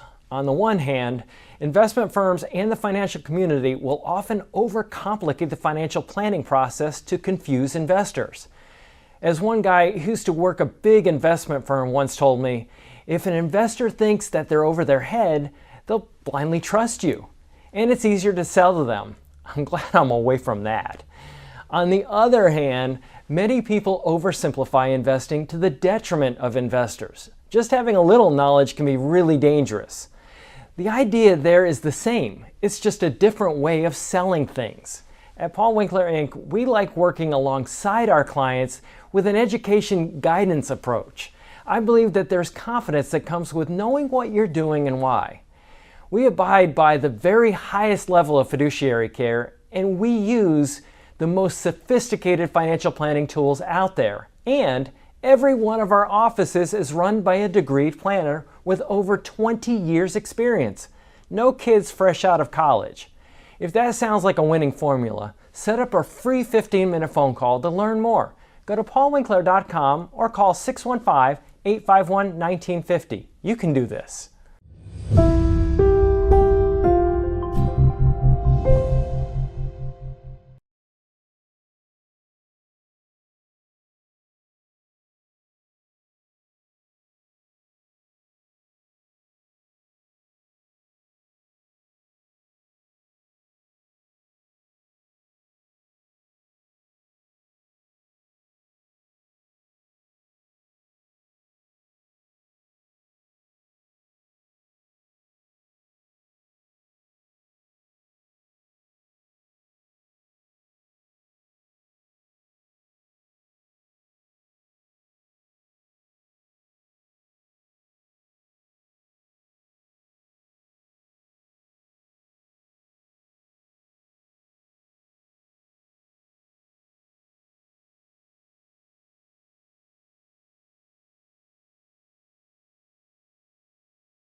Tennessee Democratic Representative Justin Jones was voted to be silenced for the rest of today's portion of the special session. Protests have now ensued in the gallery of the state capitol.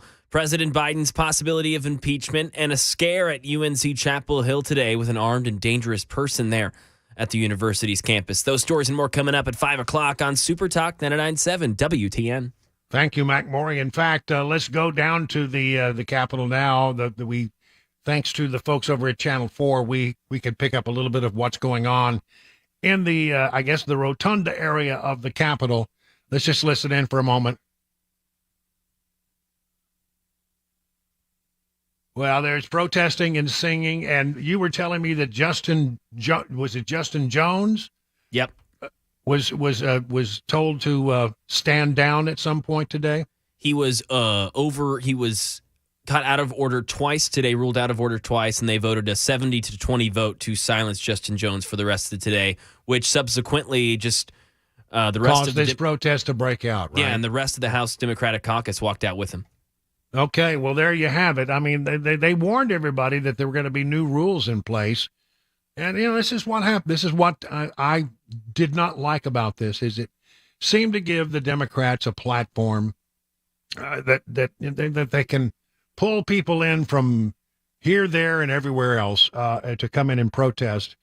And that would not happen as easily if we were doing a regular session in January. But there's some sense of it. All right, well, we'll stay on top of it. But again, chaos down at the Capitol. That could have all been avoided if they had just decided not to hold this doggone thing. But one way or the other, it is what it is. We have told you about mysterious buyers who are trying to buy up nearly $1 billion of undeveloped land not far from an Air Force base in California. It's Travis Air Force Base. And we knew that the land was being bought by something called Flannery Associates, and it become the largest landowner in Solano County, about 60 miles northeast of San Francisco. And a lot of it was bought up around, this Air Force base, Travis Air Force Base. And many people thought, well, who is this? This is foreign countries. Who is buying up all this land? And it was apparently doggone near impossible to figure out who was buying and was making the purchases. Now comes the word.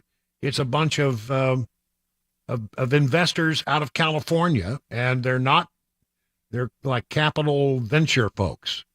And they have come up with the money, and they want to build a city, their iconic city of the future there. We'll see, but apparently it's not the Chinese. It is 58 minutes past the hour of 4 o'clock on Super Talk 99.7. Hey, if you have a desire to add gold or silver to your portfolio, listen up. I want to tell you about Nashville Gold and Coin. If you're looking to buy real, actual, hold it in your hand, gold, silver, or bullion, let me tell you, this is the place I do business, and it's a place that I recommend. You'll get honest, friendly customer service and a real precious metals education. They also specialize in the buying, selling, and appraising of coins. Do you have any idea how much those old coins that you have laying around the house might be worth? Well, I brought in a few silver coins that I had in a shoebox. It was in my sock drawer forever. Turned out to be worth $1,652. Now, whether you're in the market to purchase precious metals or you just want to find out what those coins in your closet might be worth, schedule a one-on-one consultation today. Go to NashvilleGoldandCoin.com. That's NashvilleGoldandCoin.com.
5 o'clock, I'm Mac Maury with your top stories right now. 84 degrees, a cloudy day in Nashville. Should be chance for some thunderstorms today and tomorrow, but then the rest of this week will clear up and that sun will come back. Complete weather forecast, latest traffic report upcoming in 5 minutes.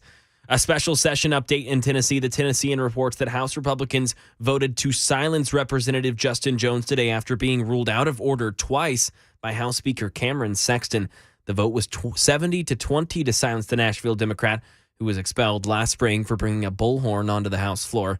This is one of the new rules that House Republicans passed last week as a part of the new decorum rules after Jones was voted to be done for the day. The entire House Democratic caucus walked out with Jones after his mic was reportedly cut off. Protesters and Democratic representatives are now in the rotunda area screaming and shouting, quote, "Whose house? My house." Now to the nation's capital, House Speaker Kevin McCarthy is again suggesting an impeachment inquiry into President Biden for claims he profited from his son's foreign businesses. Andy Field with the reaction from the White House. Republicans have yet to provide evidence that President Biden received money or kickbacks from his son's businesses. But that isn't stopping House Speaker McCarthy from moving forward with a possible impeachment probe. Not going to dive into what's in his head or what they're thinking or what they want to do on the other side of Pennsylvania. Press Secretary Karine Jean-Pierre calling impeachment talk political games, and the president is focused on what voters elected him to do. Republican representative out of Nebraska, Don Bacon, believes that concrete evidence is needed and not just the assumption of it. And Republican out of South Carolina, Ralph Norman, disagrees. Quote, "If not now, when?" At UNC Chapel Hill, an all clear was given by officials a few hours ago after an armed and dangerous person was said to be on the university's campus. They were in lockdown for almost 3 hours today. Not much more information has been given as to specifics of the suspect. The police presence at the school was massive, and all classes and events have been canceled for the day. Teams of Middle Tennessee firefighters deployed to help fight wildfires in Louisiana. The Tiger Island fire started just last week and already, said Sheriff Mark Herford of Beauregard Parish. We're pushing between 60 and 80,000 acres. Out in the forest, firefighters like Sean McCormick are straining their memories. I've been on the fire department about 27 years, and I've seen fires, but nothing like this before. At least one person, an 84-year-old woman, has died in the Louisiana wildfires. Murfreesboro, Franklin, and Brentwood fire crews deployed yesterday, committing to a 21-day mission. More than a dozen parishes are under evacuation orders right now. And that is the latest news, traffic, and weather on the way. I'm Mac Maury, WTN News.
It is 6 minutes now past the hour of 5 o'clock on Super Talk 99.7.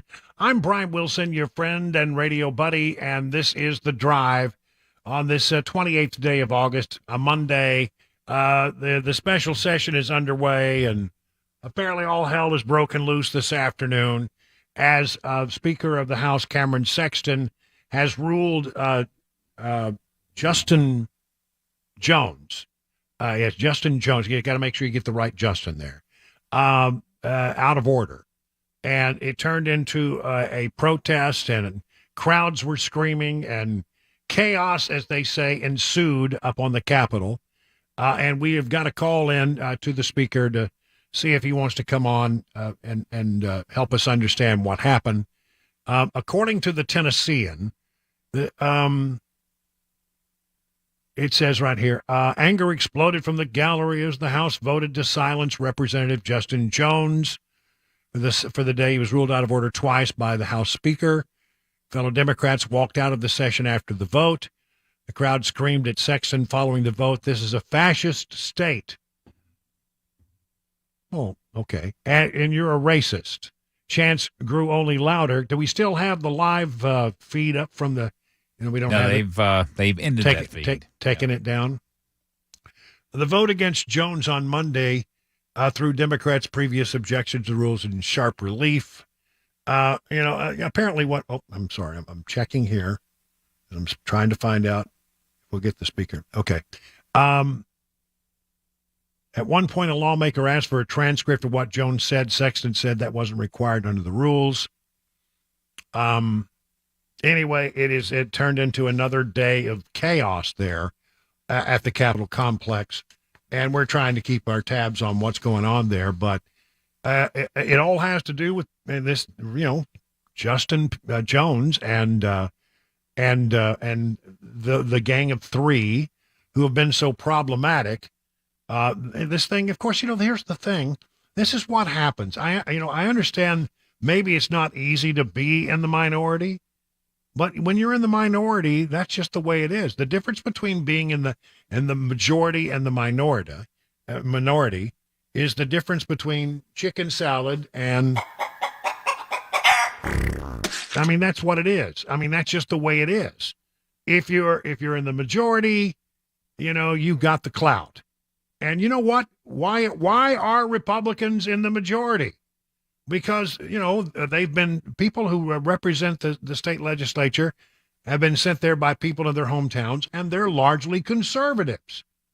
So, it's not surprising that there would be a difference of opinion, and that it was not surprising, knowing the demographics and the layout of the state of Tennessee, where you might have more Republicans in the state legislature than you do have Democrats. That's just the way it works. And so, I would say to Justin Jones and Justin Pearson and the folks up there who are trying to make a bunch of noise and can't have their way, you're not going to have your way when you're in the minority. That's just the way. If you want to have your way, that's a very easy way for that to happen. And that's for you to just win some elections.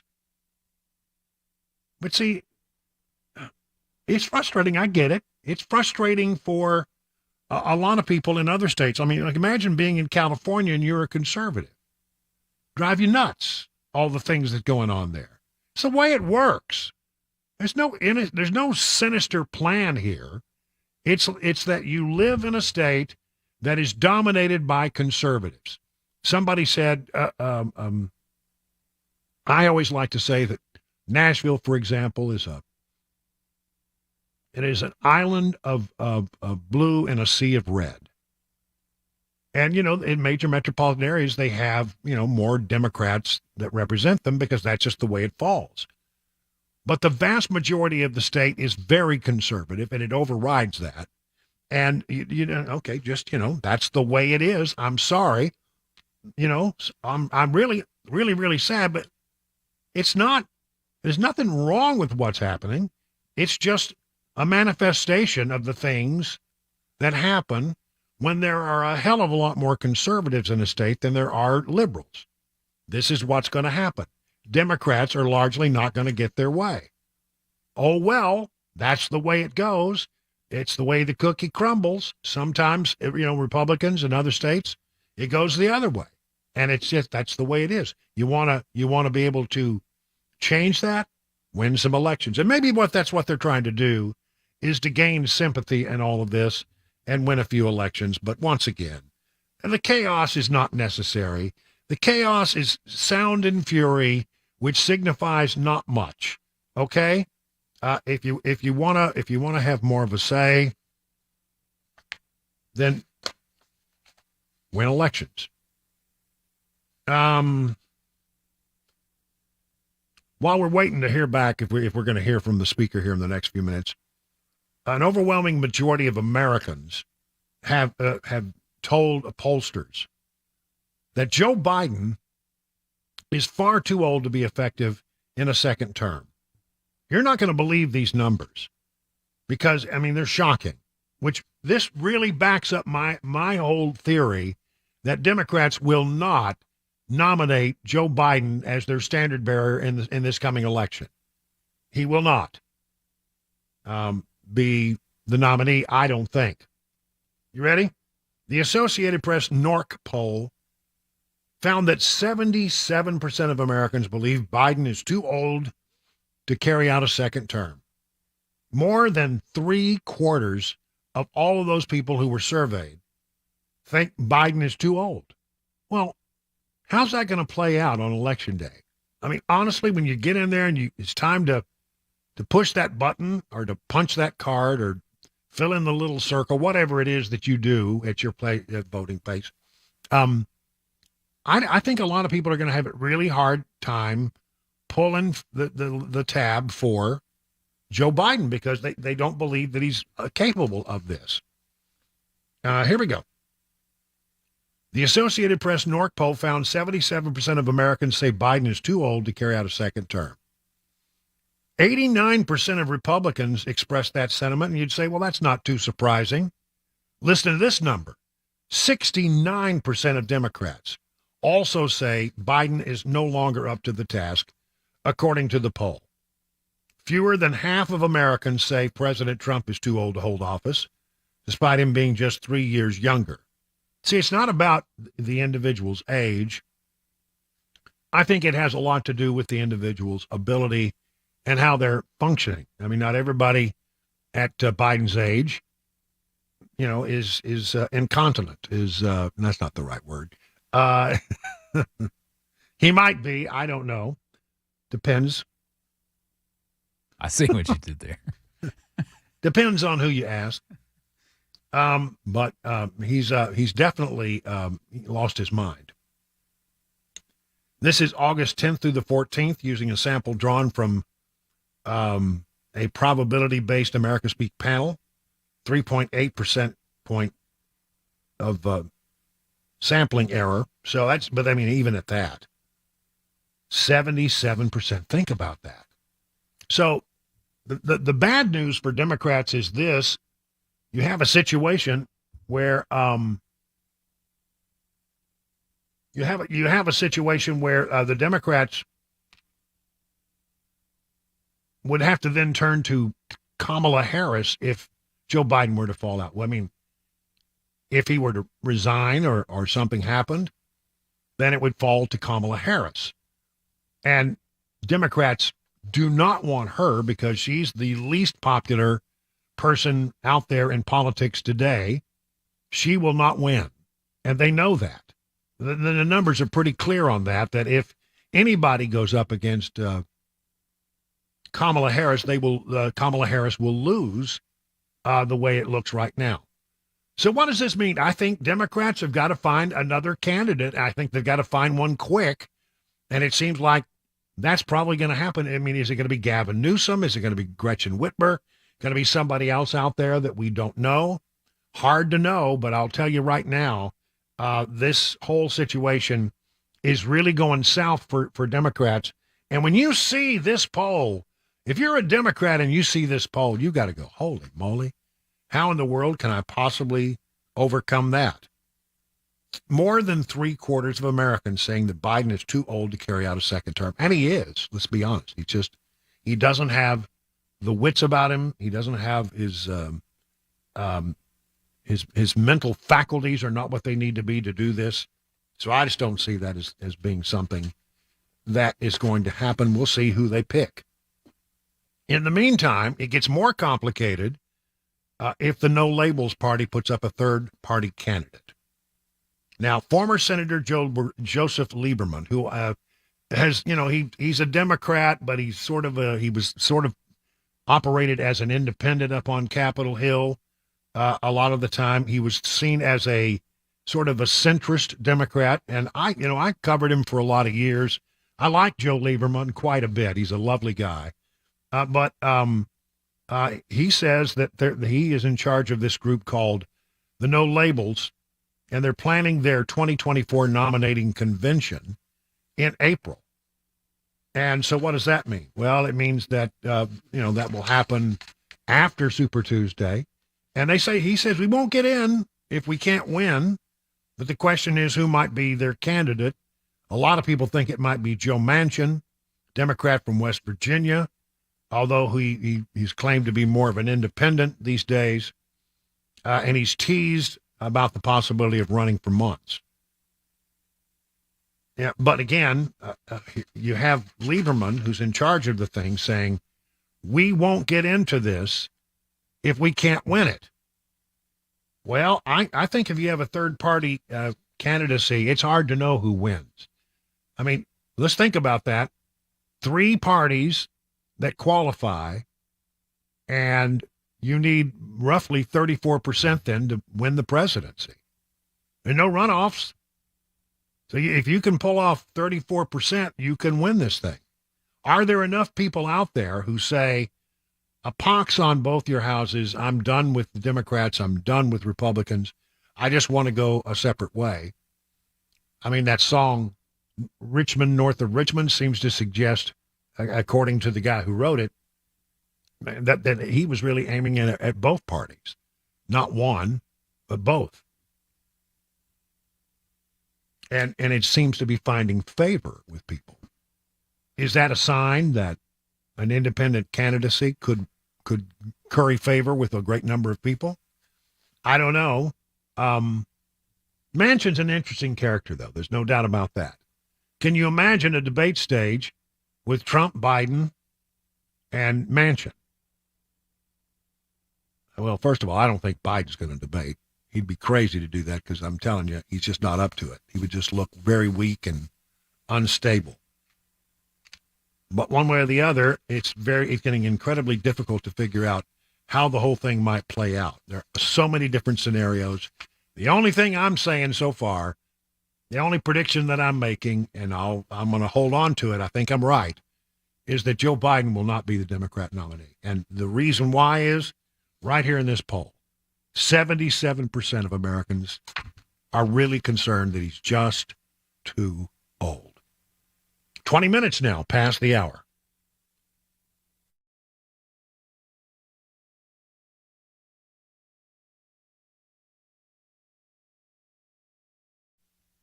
Let's talk about Everseal, and by first way, we ought to just sort of explain what it is.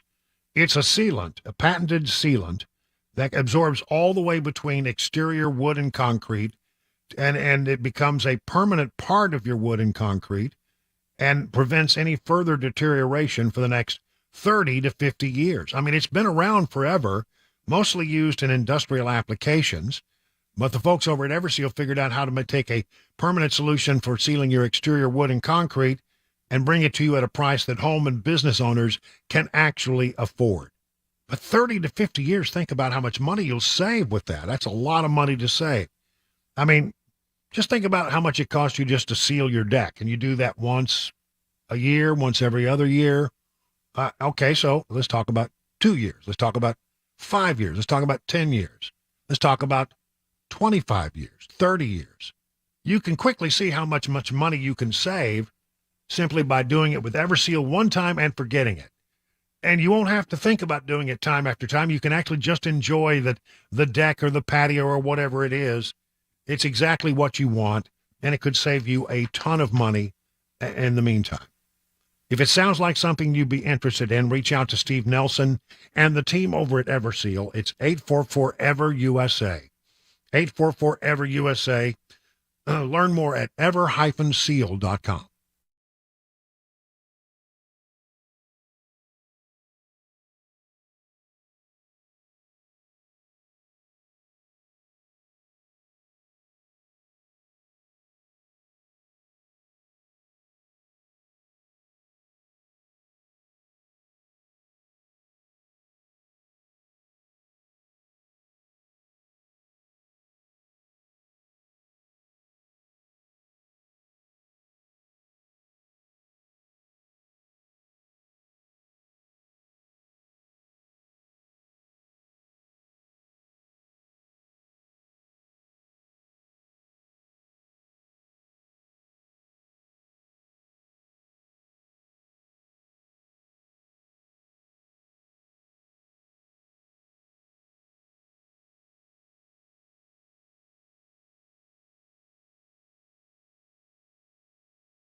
Chaos at the Tennessee State Capitol after Democratic Representative Justin Jones gets silenced by a vote. State troopers had to clear the gallery.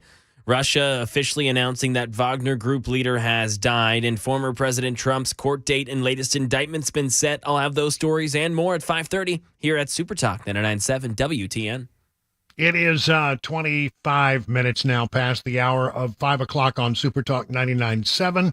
Listen, this is, again, one of these ideas, you know, that it seems like Democrats just want to get into every bit of your, they want to get, as my brother-in-law says, they just want to get up in your chili. They want to be in your business. They want to poke around and telling you how you live your life and what's right and what's wrong. And you know what? I think that there's especially a part of a libertarian streak that runs through my bones that I just want to say, really, honestly, leave me alone. I'm not asking, I'm not bothering anybody. I'm just sitting over here living my life as I see fit. And I really don't need you poking your nose in every bit of my life like this. Okay. President Biden's alcohol czar. Who knew he had one? I mean, if you're going to be somebody in an administration, you ought to be the alcohol czar. Someday, man, I grew up, maybe I'll be an alcohol czar. Actually, it's the director of the National Institute of Alcohol Abuse and Alcoholism. And his name is George Koob, Koob. I'm sure that he was teased mercilessly when he was a kid for that name. You Coob. Coob. I can only imagine the things that were said. But he now says that Americans might need to be told that they can have no more than 2 beers a week. Yeah. 2 beers a week. Well, that's hardly even, I can hardly even wet my whistle with 2 beers a week. Yeah, might as well not even drink if you're going to. I mean, come on. 2. Have they been studying President Biden? Has that been their person to study the effects? Yeah. Currently, Americans, we have guidelines. You know, it's like, you know, you should eat, you know, these foods, and you should, you know, the food pyramid. Well, apparently, have guidelines on how many drinks you should have per day. Currently, American guidelines recommend that men limit themselves to 2 drinks a day, and women should have 1 drink a day. And they're up for review in 2025. Why? Why do they need to be reviewed? Meanwhile, Canada, our neighbors to the north, they have guidelines that recommend only having 2 drinks per week. Coob, who says, this is according to FoxNews.com, that he partakes of a couple glasses of buttery Californian Chardonnay a week, for which he should turn in his man card, was watching the Canadian big experiment with interest. If there are health benefits, I think people will start to reevaluate where they're at. Coob says there are no benefits to physical health from drinking alcohol. I mean, they will tell you that. Doctors will tell you, yeah, don't drink at all. Well, that's not going to happen. But he was pretty sure that the alcohol consumption recommendations were not going to go up. They would go down, if anything. And if it goes down, it would be in the direction of what Canada is doing. And you know what? Karine Jean-Pierre was in the briefing room today and was asked about this by Peter Doocy. And she completely did not know anything about this story. Does President Biden want to limit Americans to 2 beers a week? Where is this coming from? Maybe I didn't miss you so much. Where is this coming from? All right. Well, Dr. George Koob, who is the director of the National Institute of Alcohol Abuse and Alcoholism, says the U.S. may soon follow Canada and recommend just 2 beers a week.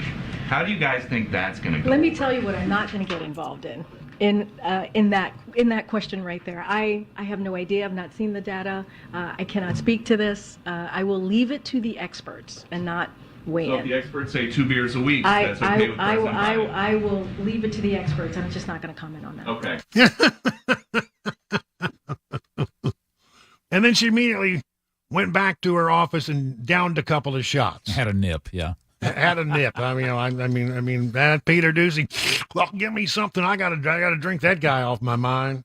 Peter Doocy, by the way, has been gone. This is the first time he's been in the briefing room for some time now because he was out on parental leave. He basically just had a new baby, so he took his parental leave, and only came back. And then he's been back for a while, but there haven't been any briefings in most of August because, well, you know, they're not there.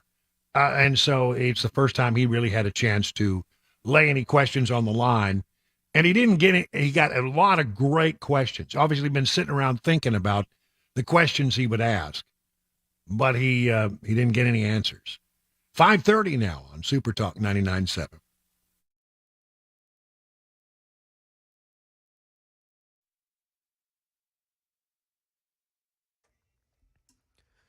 .5:30, I'm Mac Maury with your top stories right now. 83 degrees on Music Row. Got a complete forecast and the latest traffic report upcoming in 5 minutes. Chaos at the Tennessee State Capitol. Democratic Representative Justin Jones was silenced with a 70-20 vote today after being ruled out of order twice. Jones was speaking into the mic when House Speaker Cameron Sexton shut it off after ruling him out of order. Subsequently, the whole Democratic caucus, along with protesters, joined Jones in the Capitol's hallways and began to yell and sing.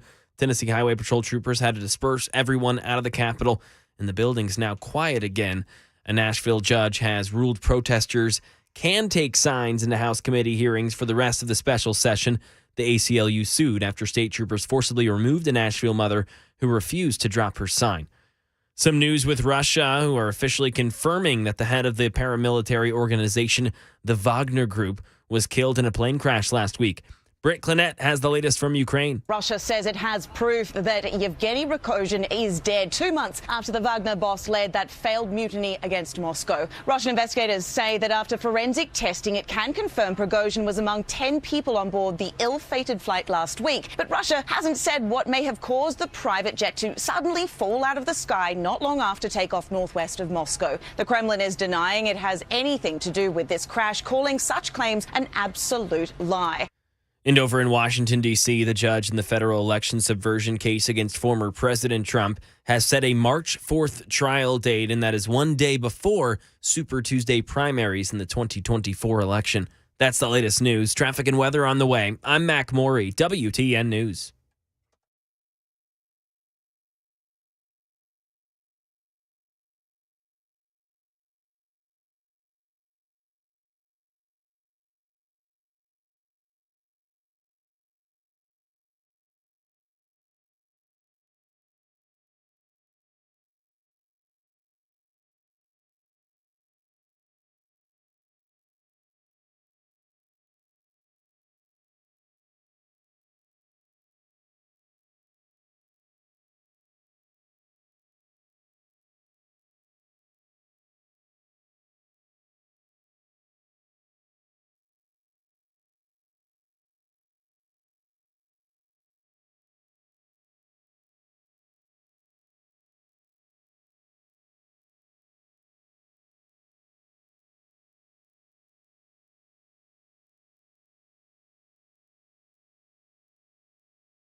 One of the hardest things we see as we grow older into our adulthood is that our parents and loved ones are getting older too. They're struggling with those things that were once so easy, the day-to-day things that were once easy now becoming more difficult. And you come to the realization that they're going to need some help as they get a little older. You're trying to figure that out, right? Because you've got your family, you've got that job, there may even be some distance between you and them. Well, why don't you reach out to Assisted Family Care? They can connect you with a responsible, compatible, compassionate helper to assist you and your loved ones with their daily needs. Now, if your loved one is a veteran or a spouse or a widow of a veteran, they could very well qualify for a little-known benefit to help cover those kinds of expenses. Assisted Family Care has years of helping those in Middle Tennessee who qualify to get access to the benefits. You see, many veterans are eligible to receive up to 20 hours of daily living assistance each week, no cost. And not everyone is eligible, but if you're a veteran with wartime service, you may well qualify for the benefit for yourself or your spouse. The application process can be daunting and confusing, so why don't you call Assisted Family Care? They have years of experience in cutting through the red tape. Assisted Family Care can help. Assisted Family Care will be there for you. Visit Assisted Family Care or call this number, 615-833-9725.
Hey, how you doing out there? 38 minutes past the hour of 5 o'clock on Super Talk.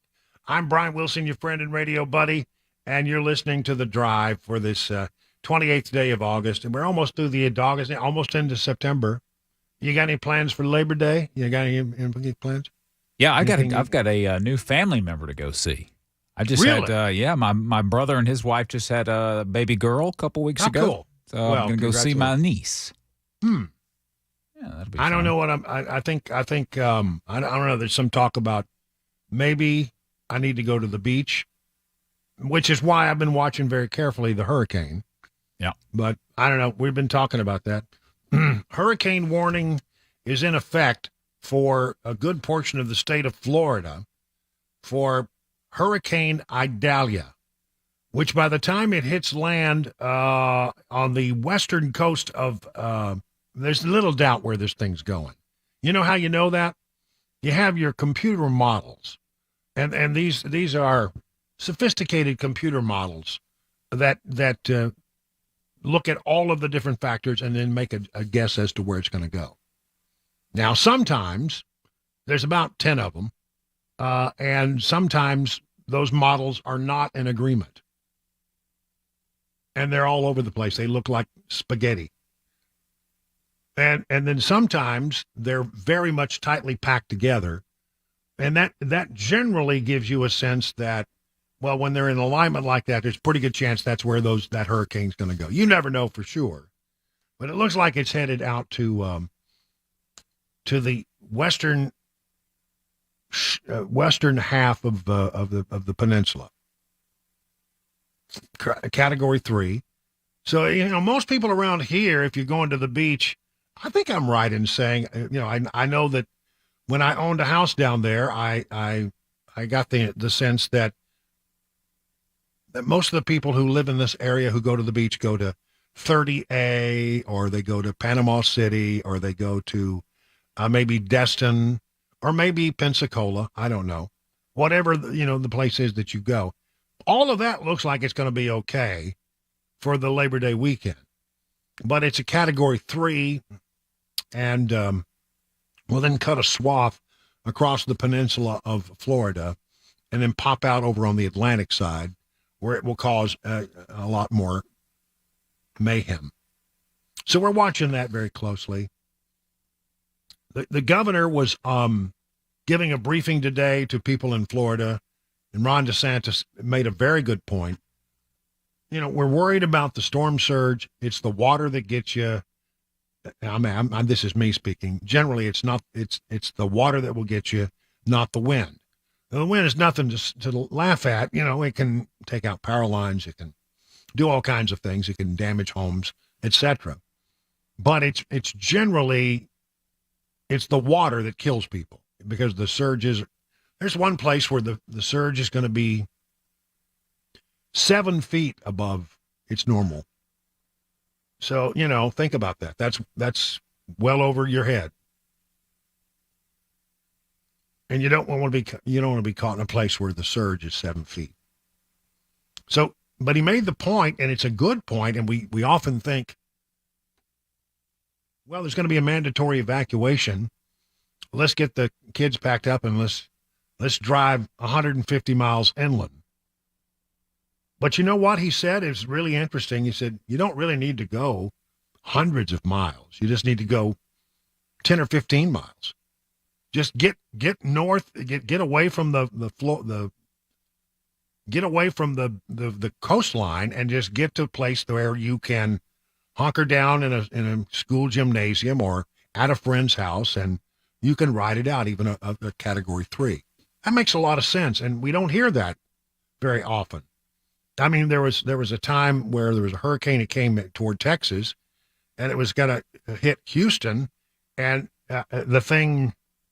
everybody in the world tried to leave Houston, and then it then swung around and caught them all where they were on the road trying to get away from the hurricane. Don't go all that far; just get out of the way of the low-lying areas. And we looked this up earlier. The highest point in all of Florida is only 345 feet. So you don't have to, there's not a lot. It's a pretty flat state. By the way, Tennessee, what would we figure out? 538 above sea level? 5 something, yeah. Yeah. Yeah. Well, Nashville is. Yeah. Obviously, Nashville, I think, is kind of the low point of this Middle Tennessee area. You think? Fire all around it. Yeah, I'm pretty sure. Well, anyway, we're not that much above sea level right here in Nashville. Mm-hmm. But anyway, just get away from it. And if you were planning to go down there, well, this thing comes in Wednesday. Yeah, should make landfall Wednesday, right? Wednesday, and then Thursday, and by Friday, it's all the way over in the Atlantic.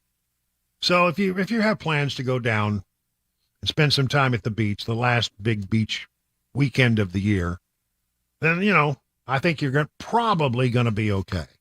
You're probably going to be okay. But nonetheless, it's not something to laugh about. These are dangerous storms. And I've been looking out in the Gulf and out into the Atlantic Ocean, and there's a ton of things that are coming down the pike. Yeah, very busy. I mean, it's a very busy season, it would seem. So it's going to be a rough hurricane season. Just get ready for that. Let's see. What else have we got? Oh, yeah. We're watching to see what's going to happen. I have a call in, and we're hoping that we will have the Speaker of the House, Cameron Sexton, very quickly at some point between now and the time we go off to explain what happened at the State House. They're in the middle of, going through all of these bills. I think there's about, 12, 15 bills that the House is considering. I heard there were a dozen that the governor likes. 3 were coming from the Senate, and they're trying to work it all out. And apparently things got tense between Speaker of the House Cameron Sexton and Justin Jones again. And he was told, to stand down and to quit talking on 2 occasions. And then they basically, told him, you can no longer speak today. And that's part of the new rules. They were supposed to bring decorum to the activities up on the Hill. And apparently we are told then it turned into a protest. And they went out to the rotunda. Justin Jones went out into the rotunda with them, and there was the chanting and the yelling and the screaming and the wailing and the gnashing of teeth and all that kind of stuff. And then the police came in, the State Patrol came in and cleared it all out. So we're waiting to get some sense of exactly what was going on there. Other things we're watching. I think that's it. I think that's the only things that we're really watching right now. We had a thing. Oh, yeah, one thing. We had a thing at Chapel Hill, North Carolina, UNC. Was on lockdown for a couple of hours today. It looks like that has been resolved. Whatever it was, I haven't heard the latest details on it. Maybe Mac Morey knows a little bit more than I do. But they determined that it was all clear, and they gave the all clear. And again, it's pretty scary, first week of school. And then you've got somebody that's said to be carrying a gun and an active shooter situation. As it turned out, it may have been less active than we were led to believe at first, but one way or the other. Do you have anything more on that, Mac Morey? Yeah, so it was an armed and dangerous suspect. They quickly changed that verbiage during this breaking news story this afternoon. They were on lockdown for almost 3 hours today, Brian. They're still looking for the weapon involved. They do have a suspect now in custody, and unfortunately a faculty member died today from that tragedy. So there was a shooting after all. There was a death, and they're calling it an on-campus shooting, so I'm assuming that is from the shooting, yes, faculty member. Wow, okay. So, because they said nobody got transported to the hospital. Yep. Well, there would be no need to transport if you're dead on the scene. That's sad. We want to hear more about that. We'll try to get into it. I'm sure you'll have the latest in your newscast here in just a few moments. Yeah, well, here we go again. I haven't heard that, but apparently they had the guy. They knew who the guy was, and you say they have a suspect in custody, which means that if there's the guy they were looking for, then they've got that as it was terrifying. I think I see the pictures of people, being escorted out by police as they go from room to room to room and building to building to building, try to get everybody out and make sure everybody's okay. And I saw a couple of young girls crying And I wasn't sure whether something they had seen, something they had witnessed, something they'd been told, or if it was just the sort of the whole sort of, well, it's got to be a scary situation when they tell you to lock down, that you have an active shooter on campus. It's got to be scary. Were they just frightened by the whole experience, one way or the other? And I'm hearing stories too, Brian, of these students get the alert on their phone, and there's a loud, buzzer over the whole campus with someone coming over the intercom saying, "Hey, you need to go and shelter right now." And these students, these stories, of just saying, you just see kids sprinting anywhere they can to shelter, and that'd be frightening. Yes, as and we all know, it's pretty frightening. All right, we'll call that at 48 minutes now past the hour at 5 o'clock.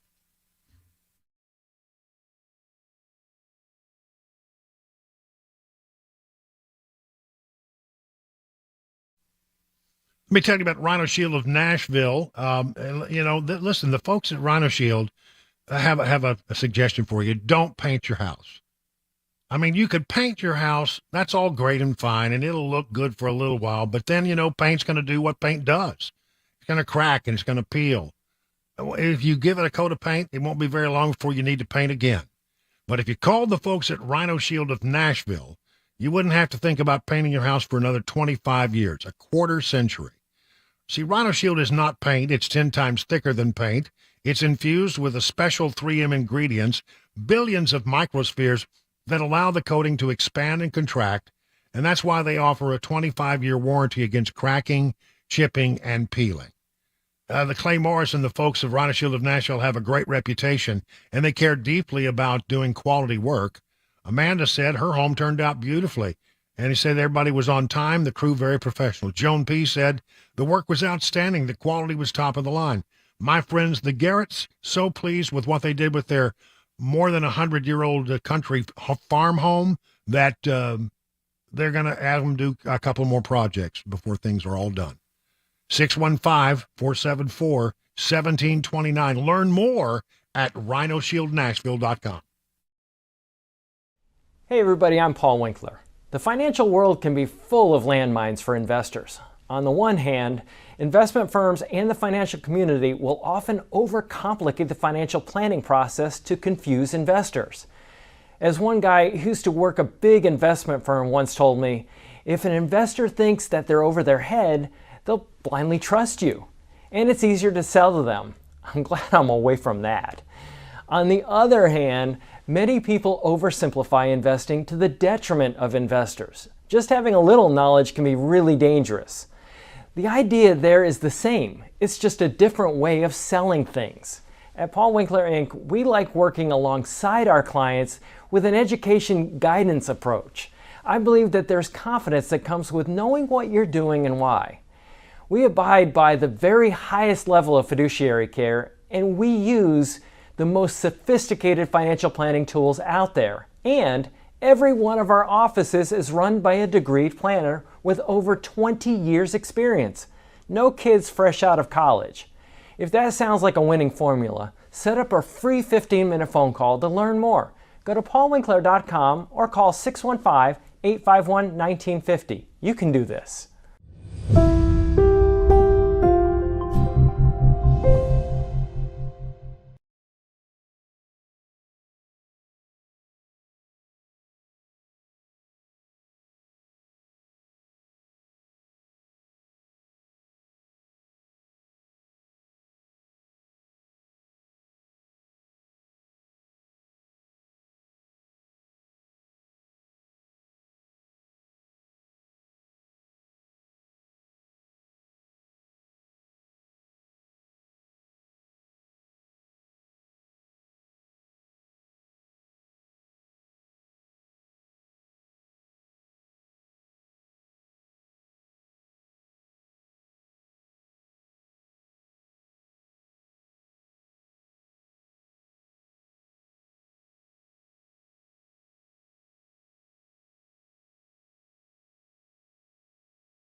The latest on the special session after Justin Jones was silenced by Speaker of the House Cameron Sexton, tracking possible Category 3 Hurricane Idalia on its way to Florida, and the latest in North Carolina after the university was put on lockdown for 3 hours today. Those stories and more at 6 o'clock. Super Talk 99.7 WTN. Well, Elton John took a bad fall, so he can't be singing I'm Still Standing. I mean, he won't be able to sing that because he took a nasty, nasty fall. He's in France, where apparently he has a home, and he suffered a fall over the weekend, was sent to the hospital as a precautionary measure, received a checkup, and was being discharged today. We are told he's now back at home and in good health, healthy and doing well. He lives in a 1920s home in Nice, France, which overlooks the Mediterranean Sea. He calls it his summer house, according to Architectural Digest. And, I'm glad that he's okay. All of our great old rock and rollers are really getting up there. But I'm glad that he was a fall that wasn't worse than it turned out to be. Apparently, he's all right. Elton John is okay. It's now 57 minutes past the hour of 5 o'clock on Super Talk 99.7. Let's talk about Armory Ranges. The Nashville Armory Ranges, 2 locations for your convenience. The Nashville Armory is at 4290 Kennelwood Drive in Nashville. Over 15,000 square feet, which combines retail, classrooms, and, of course, pistol and rifle-rated ranges, so you can learn to become proficient and then stay that way. The second location is the Franklin Range at 390 South Winds Drive. There you'll find 10 state-of-the-art shooting ranges equipped with automated target control and custom shooting stalls that provide a virtually private shooting experience. And the folks that work there, well, they pride themselves on hiring folks with the expertise to advise even the most experienced shooter, but they have the patience to guide those who are new to the 2A world. No attitude, no pressure. Gunsmithing is back at the Nashville Range. If you're buying your first gun or adding to the collection, you'll find a whole wide selection of new and pre-owned firearms, suppressors, optics, apparel, shooting accessories. It's the place to buy. It's the place to train. It's the place to become a very good shot. To learn more, go to armoryranges.com, and please let them know your friend and radio buddy, Brian Wilson, sent you.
It's 6 o'clock. I'm Mac Maury with your top stories. 83 degrees right now in Nashville, a cloudy day. The weekend forecast and the latest traffic report upcoming in 5 minutes. Some chaos at the Tennessee State Capitol today. Democratic Representative Justin Jones was silenced with a 70-20 vote after being ruled out of order twice. Jones was speaking into the mic when House Speaker Cameron Sexton shut it off after ruling him out of order. Subsequently, the whole Democratic caucus, along with protesters, joined Jones in the Capitol's hallways and began to yell and sing. Tennessee Highway Patrol troopers had to disperse everyone out of the Capitol, and the building is quiet again. Jones spoke to reporters in the Capitol building. That their attempt to silence me was not about me, but it was about the people of my district. And if they can silence one member, they can silence all of us. And so we send a clear message today that if you come for one of us, you come for all of us, that we're united against this extremism, this anti-democratic behavior, that the people have a right to be in the people's house. And a Davidson County judge today ruled that handheld signs can stay in the Tennessee House for the remainder of the special session. Tropical storm Idalia expected to become Hurricane Idalia by the time it makes landfall in Florida on Wednesday. Governor Ron DeSantis today saying the state has lined up federal assistance in case Idalia does serious damage. I have spoken with the president. I've spoken with FEMA Director Criswell, and then I've spoken with a number of local officials throughout Florida's Gulf Coast, and everyone understands the significance of this event, and everybody is willing to work together to achieve the best possible outcome for the residents of Florida. And Governor DeSantis says the further east those storms head, the more impact it'll have on the overall Florida peninsula. And the University of North Carolina this afternoon confirming that the suspect in today's on-campus shooting is in custody. They also confirmed the death of a faculty member. Neither the suspect nor victim have been identified, nor have authorities released a possible motive or whether the suspect and the victim knew each other. Police say they are still looking for the weapon involved. And Amina Machaswala, a transfer sophomore at the school, said this on today's events. We all felt kind of safe because our classroom was windowless, 2 doors, both locked, and we took some of our tables, put them up against the door just in case. And when I think back on it, I think it was more of like a feeling of safety, whether or not that was the right thing to do. That was just kind of what we could do to act in the situation with what little information we had. Students were notified on their way to classes with the alert and an overhead intercom and began to sprint to any shelter that was near them. That's the latest news. Traffic and weather next. I'm Mac Maury, WTN News.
Hey, good evening, everybody. It's 7 minutes now past the hour of 6 o'clock on Super Talk. I'm Brian Wilson, your friend and radio buddy, and you're listening to The Drive on this 28th day of August. I mean, almost through August. It's hard to believe that we're going to be, in a day or two, we're going to be right here in the beginning of September. Wow. See you in September. We've got a lot of things happening. We are hoping to hear from Speaker of the House, Cameron Sexton, at some point here. There've been some developments on the Hill today. Protest broke out. Justin Jones has been silenced twice, and then told that he could not speak for the rest of the day, and that turned into a big protest out in the hallway with Democrats marching around saying that, well, they're not being treated fairly. So, again, there are some new rules that were put in place to keep decorum going in the state legislature. And it seemed that the Democrats were bound and determined to, push beyond those levels to raise hell today. And we'll get to, hopefully the speaker will come on here between now and the time we go off to give us some sense of what exactly happened there. Okay. In the meantime, let's talk a little bit about what's happening with Biden. The Speaker of the House, Kevin McCarthy, is saying that it seems that, when they come back, that the next natural step would be to do something known as an impeachment inquiry. Now, that's not the same as saying that you're doing an impeachment of the president. But what you are doing is you are giving yourselves sort of amped up legal ability by declaring that you're doing an impeachment inquiry. It's sort of like gives the House investigative tools that are on steroids from what they normally have. So, here is McCarthy talking about the whole situation as members of Congress are about to return from the August recess. Only because Republicans took the majority have we found out what President Biden told us when he was running for office is not true. He said he never had any dealings with his son's business, and that he never even talked to him. We've now found out not only did he call into the meetings, he went to dinner, and after the dinner, Hunter Biden got a new Porsche, that there was $3.5 million transferred. We now found out as he was a sitting vice president, the family created 20 shell companies. They received 16 of 17 payments from Romania while he was vice president. We now found that the money would flow to 9 family members. He has to continue to change this. But since then, we found a movement of his administration of weaponization. We found that now the special prosecutor, David Weiss, actually let the statute of limitations run out on Hunter Biden's taxes. We found that the FBI actually informed Hunter Biden and the inaugural committee prior to our ability to go and interview him. We also have a DOJ that tried to give a sweetheart deal to Hunter Biden, and the judge said no. So if you look at all the information we've been able to gather so far, it is a natural step forward that you would have to go to an impeachment inquiry. And just so your viewers understand what that means, that provides Congress the apex of legal power to get all the information they need. Because remember what's laying out there right now. We have an attorney general that could have lied to the American public, which he has now named a special prosecutor. They have said 2 different things, and you have Gary Shapley on a little later today, IRS whistleblowers that have come forward that show that there's 2 forms of justice when it comes to America. But now when you look at this, it looks like a culture of corruption that's been happening within the entire Biden family. You've got to get to be able to answer that to the American public. The American public deserves that answer. Who's lying? What information went on? Who paid?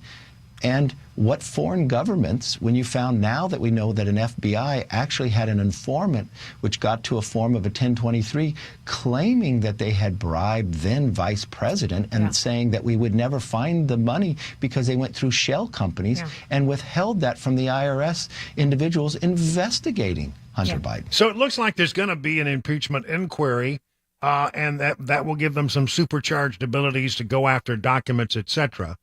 That seems very likely, and I think it makes a lot of sense.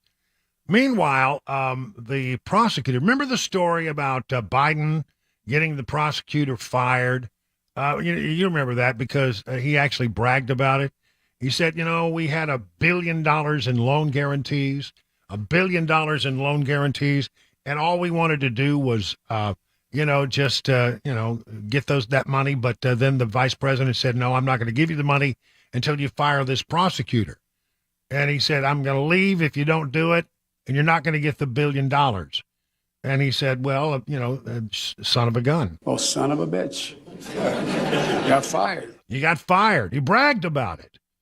Well, here is that prosecutor speaking to Brian Kilmeade over at Fox, talking about how he felt like, the only reason I was fired is because I was poking around in Burisma, and Burisma had Hunter Biden on the board.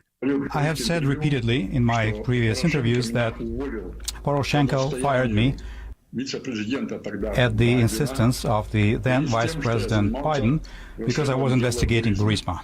So did President Poroshenko tell you that he wanted you to stay on the job, but there was pressure from Vice President Biden?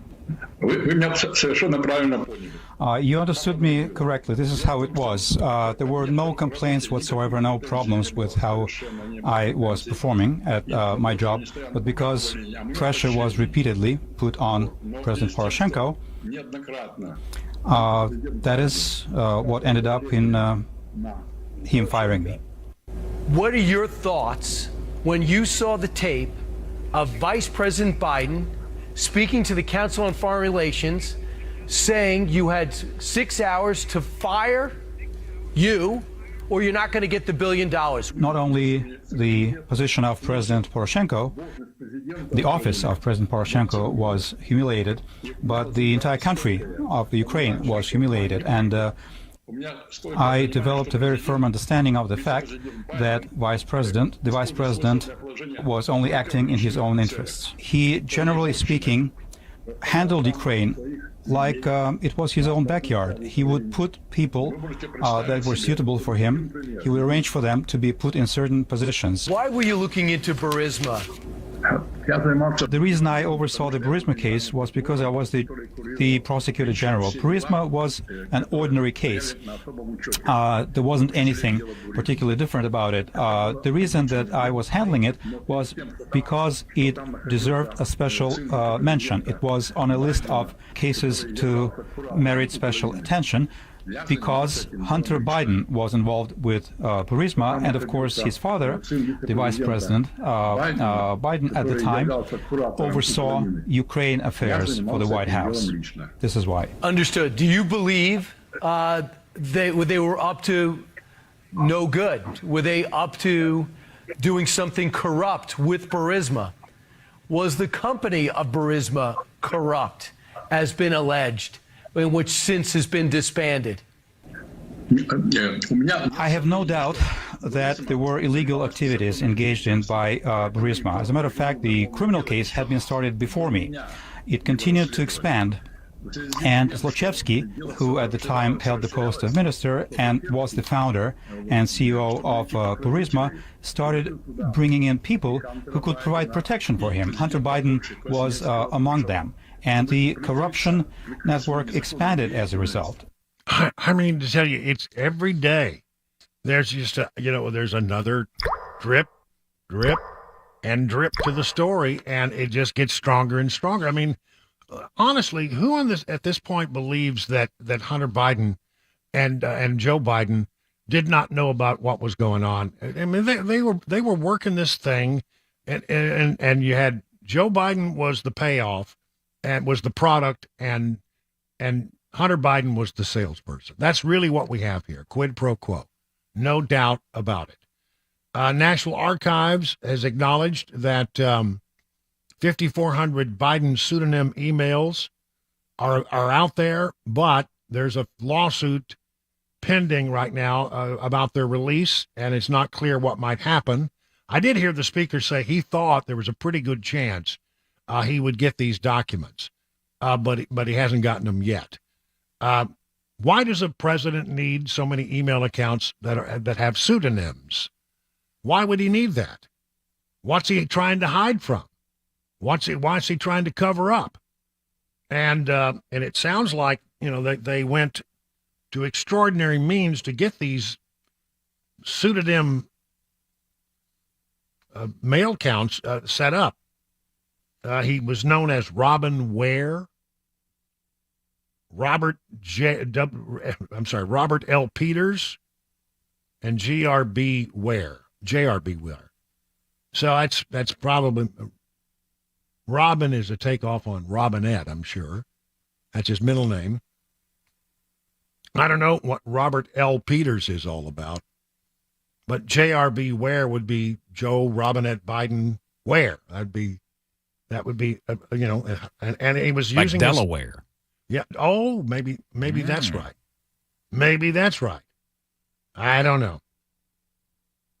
Just the News has confirmed the use of personal email, and they're trying to get the emails, but they're having some problems.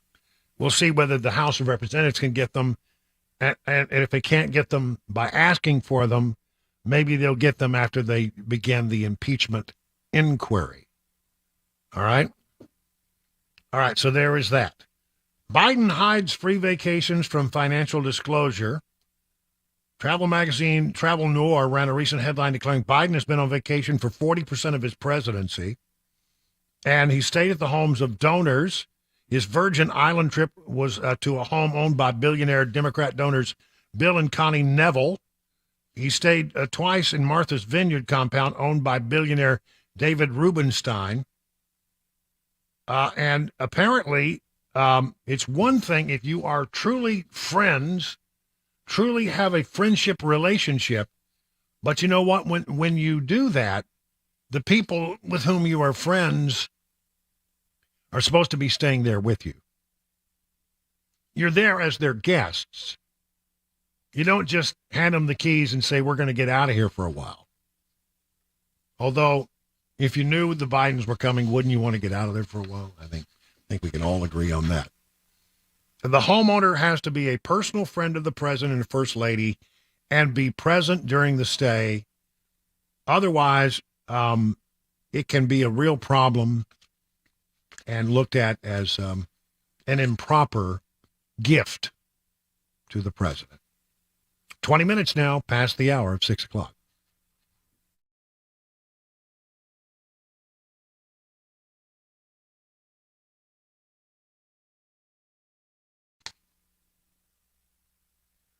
Let's talk about the Wellness Institute of Nashville. Dr. Kevin Mitchell is my doctor. I'm so sorry. Dr. Kevin Mitchell is my doctor. He can be your doctor as well. I mean, here's the thing. If you've got pain in your back, your arms, your legs, your neck, well, why don't you try this thing called non-surgical spinal decompression? Dr. Kevin Mitchell can set you up on that and begin a process. You start with a phone call, 615-246-5009. I've been through a bunch of these treatments, and it really has helped me with my neck and my back, but it can help you as well. Now, they also have a thing that's like the non-surgical spinal decompression. It's a one-of-a-kind KT machine. It really focuses on your knee. It gently elongates the knee and the joint and allows the meniscus or cartilage to heal and receive the healing therapy without the need for surgery or painkillers. Their 2023 special, what's not to love about this? An exam, a consultation, x-rays if needed. You sit down with the doc, he goes over your condition, comes up with a therapy plan, and you get started. And that's all going to cost you $23 if you are a new patient. 615-246-5009. Learn more at painisbad.com.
It is 24 minutes now past the hour of 6 o'clock on Super Talk.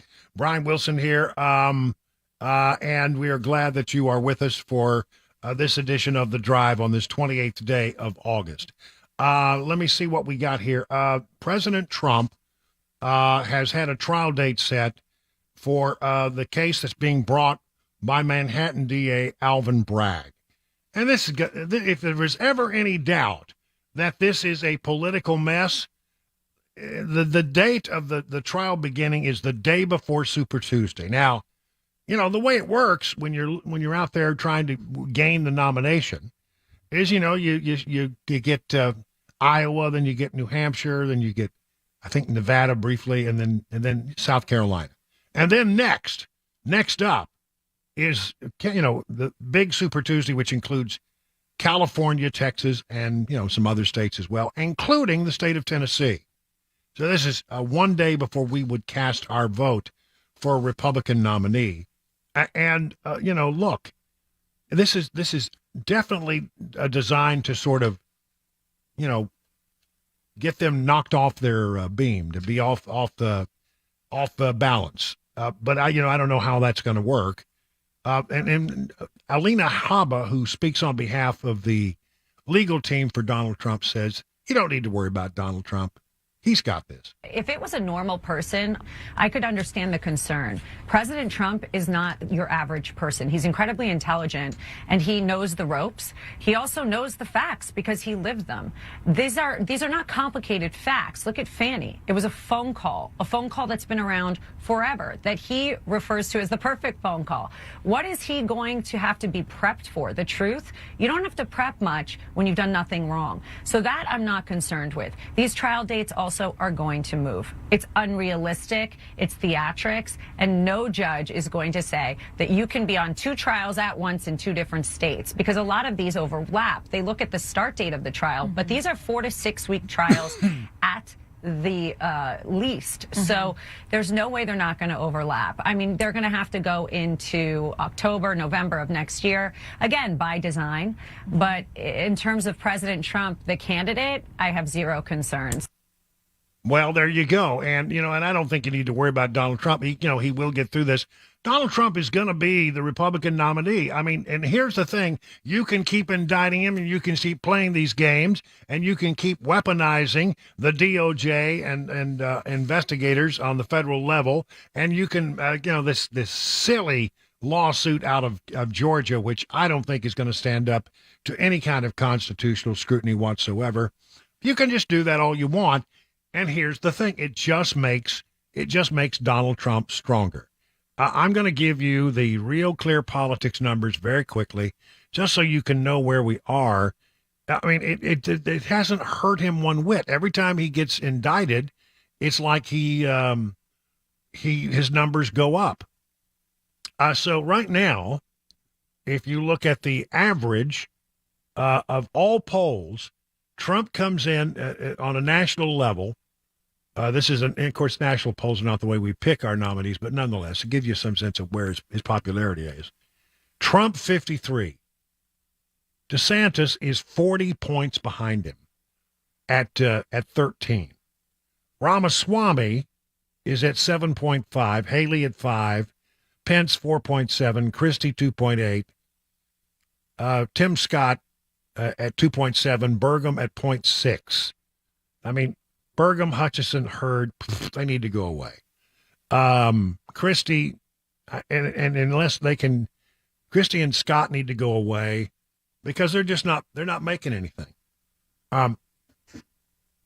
So it looks like there is no way, if you look at the history of politics in this country, I don't think there's ever been a situation where somebody who is that far behind has made up that much distance and has defeated somebody. When you're 40 points behind, it's pretty much that's pretty insurmountable. Not completely, but really, it's pretty tough. How do you get 40 points? How do you make up 40 points when you're that far behind? So I think Trump will be the nominee, but I think that we can count on Trump being the nominee no matter what. And again, The more they throw at him, the stronger he becomes. He's like, yes, I'll say it. He's almost like Obi-Wan Kenobi. If you strike me down, I shall become more powerful than you can possibly imagine. Possibly imagine. Well, I just got news from up on Capitol Hill, or our Capitol Hill, that the speaker is tied up in a meeting and we won't get him today. But he has agreed to come on tomorrow. We're working that all out to find out more about what happened at the state legislature. And by the way, there'll be a whole nother day of things to catch up on by the time we get him on tomorrow. It is 6:30 on Super Talk 99.7.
Let me tell you about the folks over at Beacon Capital Management.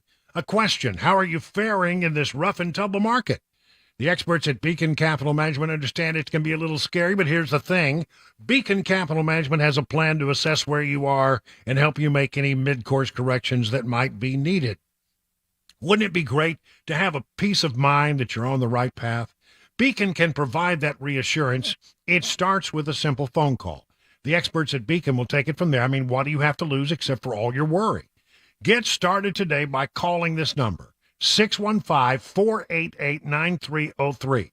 At the end of the process, you'll be able to rest easy knowing you have a plan that meets all your retirement goals.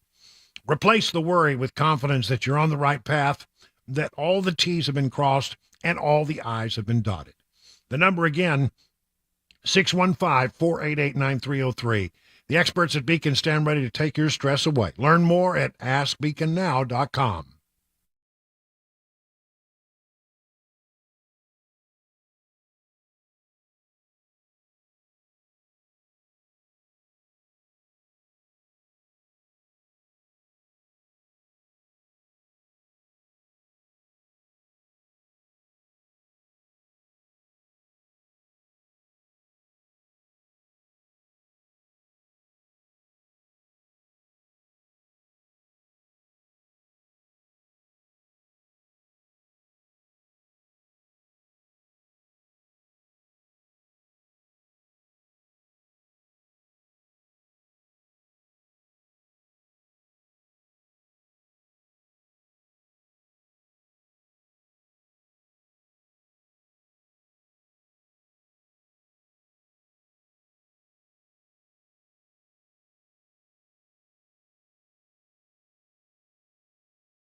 It is 36 minutes now past the hour of 6 o'clock on Super Talk 99.7. I'm Brian Wilson, your friend and radio buddy. And we're going to just do some interesting stories here that we found. They don't necessarily relate one to the other, but they're still nonetheless, they need to get into under the wire before we hand it over to Mark Levin, the great one. Mask study. Yeah, they're talking about COVID again, which is nuts. In fact, it came up today at the White House briefing. What are you going to do to get people to take the COVID vaccine? Here we go again, ladies and gentlemen. We know that COVID-19 vaccinations are the safest to protection for avoiding hospitalization, long-term health outcomes, and death, and that is why we are going to continue to encourage Americans to stay up to date on their vaccines. And so you'll hear more from us on that. And as you know, that is something when it comes to informing American families about about the vaccine. We certainly have been really something that we put at the forefront as we move forward with our comprehensive approach to dealing with this pandemic. Oh, I mean, I'm telling you, how many people are ready for, they're saying, well, we got a few cases out there. I don't think it's reached, but everybody now is on high alert that we're going to try to go through the same nonsense that we went through before. And I'm telling you right now, Americans will not stand for it. Americans will not be ready for another lockdown. It was an abject failure. So there's that. Now comes this study, mask study published by the National Institute of Health, suggesting that N95 COVID masks, which are supposed to be like the end all and be all if you want a mask, you want an N95, may expose wearers to dangerous levels of toxic compounds linked to seizures and cancer. No, I'm not wearing a mask again. It's been held up as the gold standard, but in a study quietly reshared by the National Institutes of Health in spring, suggests the tight-fitting mask may expose users to dangerous levels of toxic chemicals. Researchers from Jeonbuk National University in South Korea looked at 2 types of disposable medical-grade masks, as well as several reusable cotton masks. They found that the chemicals released by these masks had 8 times the recommended safety limit of toxic, volatile, organic compounds. Inhaling TVOCs has been linked to health issues like headaches and nausea, while prolonged and repeated use has been linked to organ damage and even cancer. So tell me that you're going to make everybody wear these masks again? I say, hell no. Nope, not in my world. There are ways to reduce the danger. If the mask is open and left to sit for at least 30 minutes, they say that may help it, suggesting the packaging of these masks could play a role in the amount of chemicals they have. The study was published in the Journal of Ecotoxicology and Environmental Safety, and then also on NIH's website.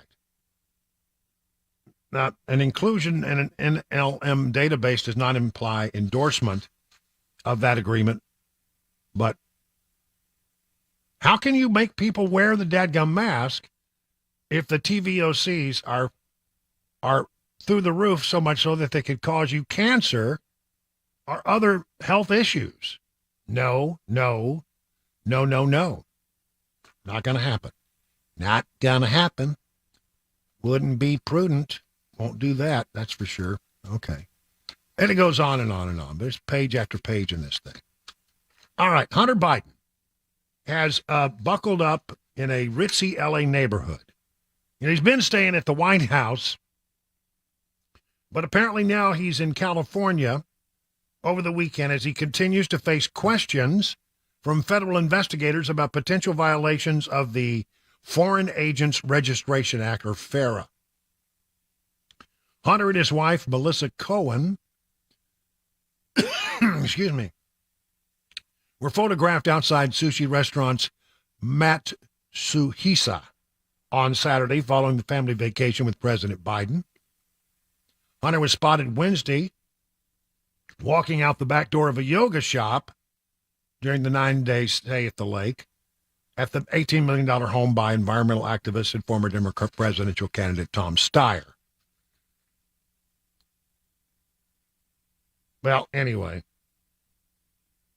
the question is, will he be brought up on other charges? Now, there were a lot of questions about Hunter Biden today in the White House briefing.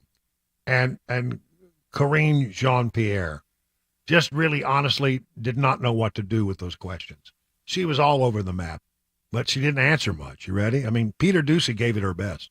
The Secret Service is paying $16,000 a month now to stage near Hunter Biden in Malibu. Who's paying for that? That's a question for the Secret Service. Okay, Hunter Biden is reportedly selling art to pay for his $15,800 a month rent in Malibu. How can you guarantee that people are not going to be buying this art to gain favor with the president? That is a question for Hunter Biden and his representatives. It's a I know. of, I hear. Of ethics at the White House. We know I that hear one of your the art question. buyers got a job from the Biden administration. Can you guarantee that there is no quid pro quo? I hear your question. I'm not going to get involved in this. That is a question for Hunter Biden's representatives. So, but we know that from a Hunter Biden associate now that he sold the appearance of access to then Vice President Biden. Are you confident that he has stopped doing that? That is a question for Hunter Biden. If somebody is selling the appearance of access to the White House, that is a question for the White House. No, that is your I don't know how you're perceiving that. It's sworn testimony by Devin Archer. He said, I'm just not, Peter. I'm just not going to get into this. I'm just not.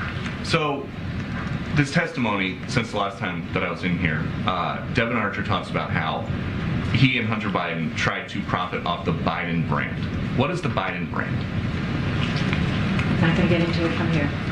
I'm not going to get into it from here. We're going to move on. Go ahead. And she moved on. Boy, I mean, you know, if you're Korean after that, you know, after going through that, you would have to have more than 2 beers. But that's not allowed because apparently the Biden administration is going to recommend you should have no more than 2 beers a week. That's not going to work. All right. What's going on? What other thing? Well, quickly, I'm keep seeing this story. There's a great article in the Washington Examiner about retail thefts and how big the problem has become. What is going on in America today where people just walk into a store and look the shop owner or the shop manager or straight in the eye and just picks up whatever it is that they want and walk out the door with it and nothing happens? You know, this is happening an awful lot. And it's tearing up small mom and pop businesses to the point where many of them are having to go out of business. The Chamber of Commerce announced a spike in retail theft, citing claims that showed 56% of small business retailers say they've been the victims of shoplifting. 50% said the issue had gotten worse, and 46% said it's gotten so bad they've had to increase their prices because of shoplifting. Retail theft is not a victimless crime. When people steal from other people, then you go into that store and you're an honest person. You got to pay more to pay for the loss that the company has sustained at the hands of common thieves. And the police in many areas don't seem to be wanting to do much about it. In some places, it's a misdemeanor. It's like you get a ticket. You literally could walk into a major store in some cities in America, take whatever you want off the shelf, walk out, and somebody gives you a misdemeanor ticket. Well, you shouldn't be doing this. You know, same thing kind of ticket they give you if you're running 5 miles over the speed limit. Amazing. One woman talked about how she has a place in Oregon, upscale in Oregon, said her store's been hit by shoplifters 19 times. They've taken off with more than $56,000 in designer bags, clothing, and shoes. That's not right. That's not right on any level. The economy is going to get worse before it gets better because gasoline prices are continuing to rise. And according to the Wall Street Journal, something I've been saying, I think, for weeks now, gasoline prices go up, inflation goes up, and that means that they're not going to get rid of interest rate hikes for a while. It could go to 8. It could go to, well, I think it's at 8 now. It could go to 9 or 10%. How high will interest rates go under these Bidenomic here plans? But it really probably will have something to do with the price of gasoline. It's going up. Everything goes up when the price of gasoline goes up because, well, to get anything to market, you got to truck it in. You got to bring it in on a train. You got to bring it in on a ship, whatever it is. It takes fuel. It takes energy. And if it costs more to get it to your store, guess what? You got to charge more for it. You're buying it for more. You've got to ask your customers to spend more. That's inflation. And it's happening in a big way. And the story in the Wall Street Journal suggests that it's going to get worse before it gets better. Finally today, Dolly Parton rejected an invitation to tea from Kate Middleton. Parton has been promoting her upcoming rock album, and she was all over, you know, she's out doing this, and she said that she was in England, and Princess Kate invited her to tea. She said, I thought it was very sweet and nice, and one of the days I'm going to get to do that. That would be great. Well, why couldn't you? Well, because she wasn't going to promote my rock album, so I had to say no. I love the people, the feel of London. As Roger Miller once said, England swings like a pendulum do. She said on a more serious note, but unfortunately she doesn't get a lot of time to take in the sights of the city while she's there on business. A remarkable year. I mean, if you get invited to have tea with the Middletons, the Duchess of what? She's the Duchess of York? I think that's right. Well, and you just went, man, I'm so sorry. No, you go. You got to go, right? Would you go, Chris? I mean, if come on. There's some things you just can't turn down. I guess. If I have to. Yeah. The Duke and Duchess of Cambridge. I think I'd go. Because I've never met a member of royalty. Pinky's out. Got to remember, pinky's out. Pinky's out. Yeah. When I did sit down at a big fancy dinner one time, I sat next to Barbara Bush. And I was just, somebody said, I said, I've never seen a plate with more forks and knives. And they said, it's easy, Brian. Just watch what the First Lady does, and you'll be fine. And I did that, and I got through it. But she told me that she wasn't real sure about some of those forks or knives either. 50 minutes now past the hour.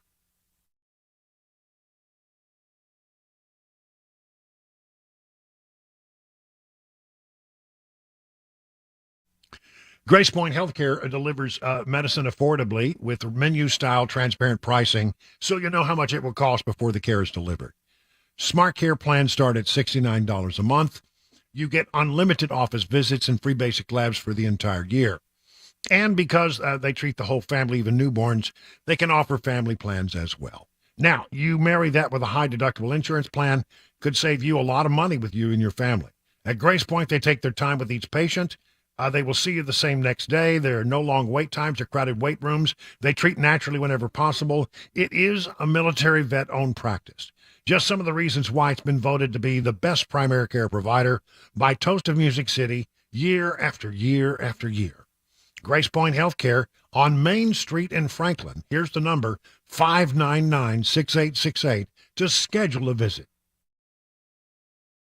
Hey everybody, I'm Paul Winkler. The financial world can be full of landmines for investors. On the one hand, investment firms and the financial community will often overcomplicate the financial planning process to confuse investors. As one guy who used to work a big investment firm once told me, if an investor thinks that they're over their head, they'll blindly trust you. And it's easier to sell to them. I'm glad I'm away from that. On the other hand, many people oversimplify investing to the detriment of investors. Just having a little knowledge can be really dangerous. The idea there is the same. It's just a different way of selling things. At Paul Winkler Inc., we like working alongside our clients with an education guidance approach. I believe that there's confidence that comes with knowing what you're doing and why. We abide by the very highest level of fiduciary care, and we use the most sophisticated financial planning tools out there. And every one of our offices is run by a degreed planner with over 20 years experience. No kids fresh out of college. If that sounds like a winning formula, set up a free 15-minute phone call to learn more. Go to paulwinkler.com or call 615-851-1950. You can do this.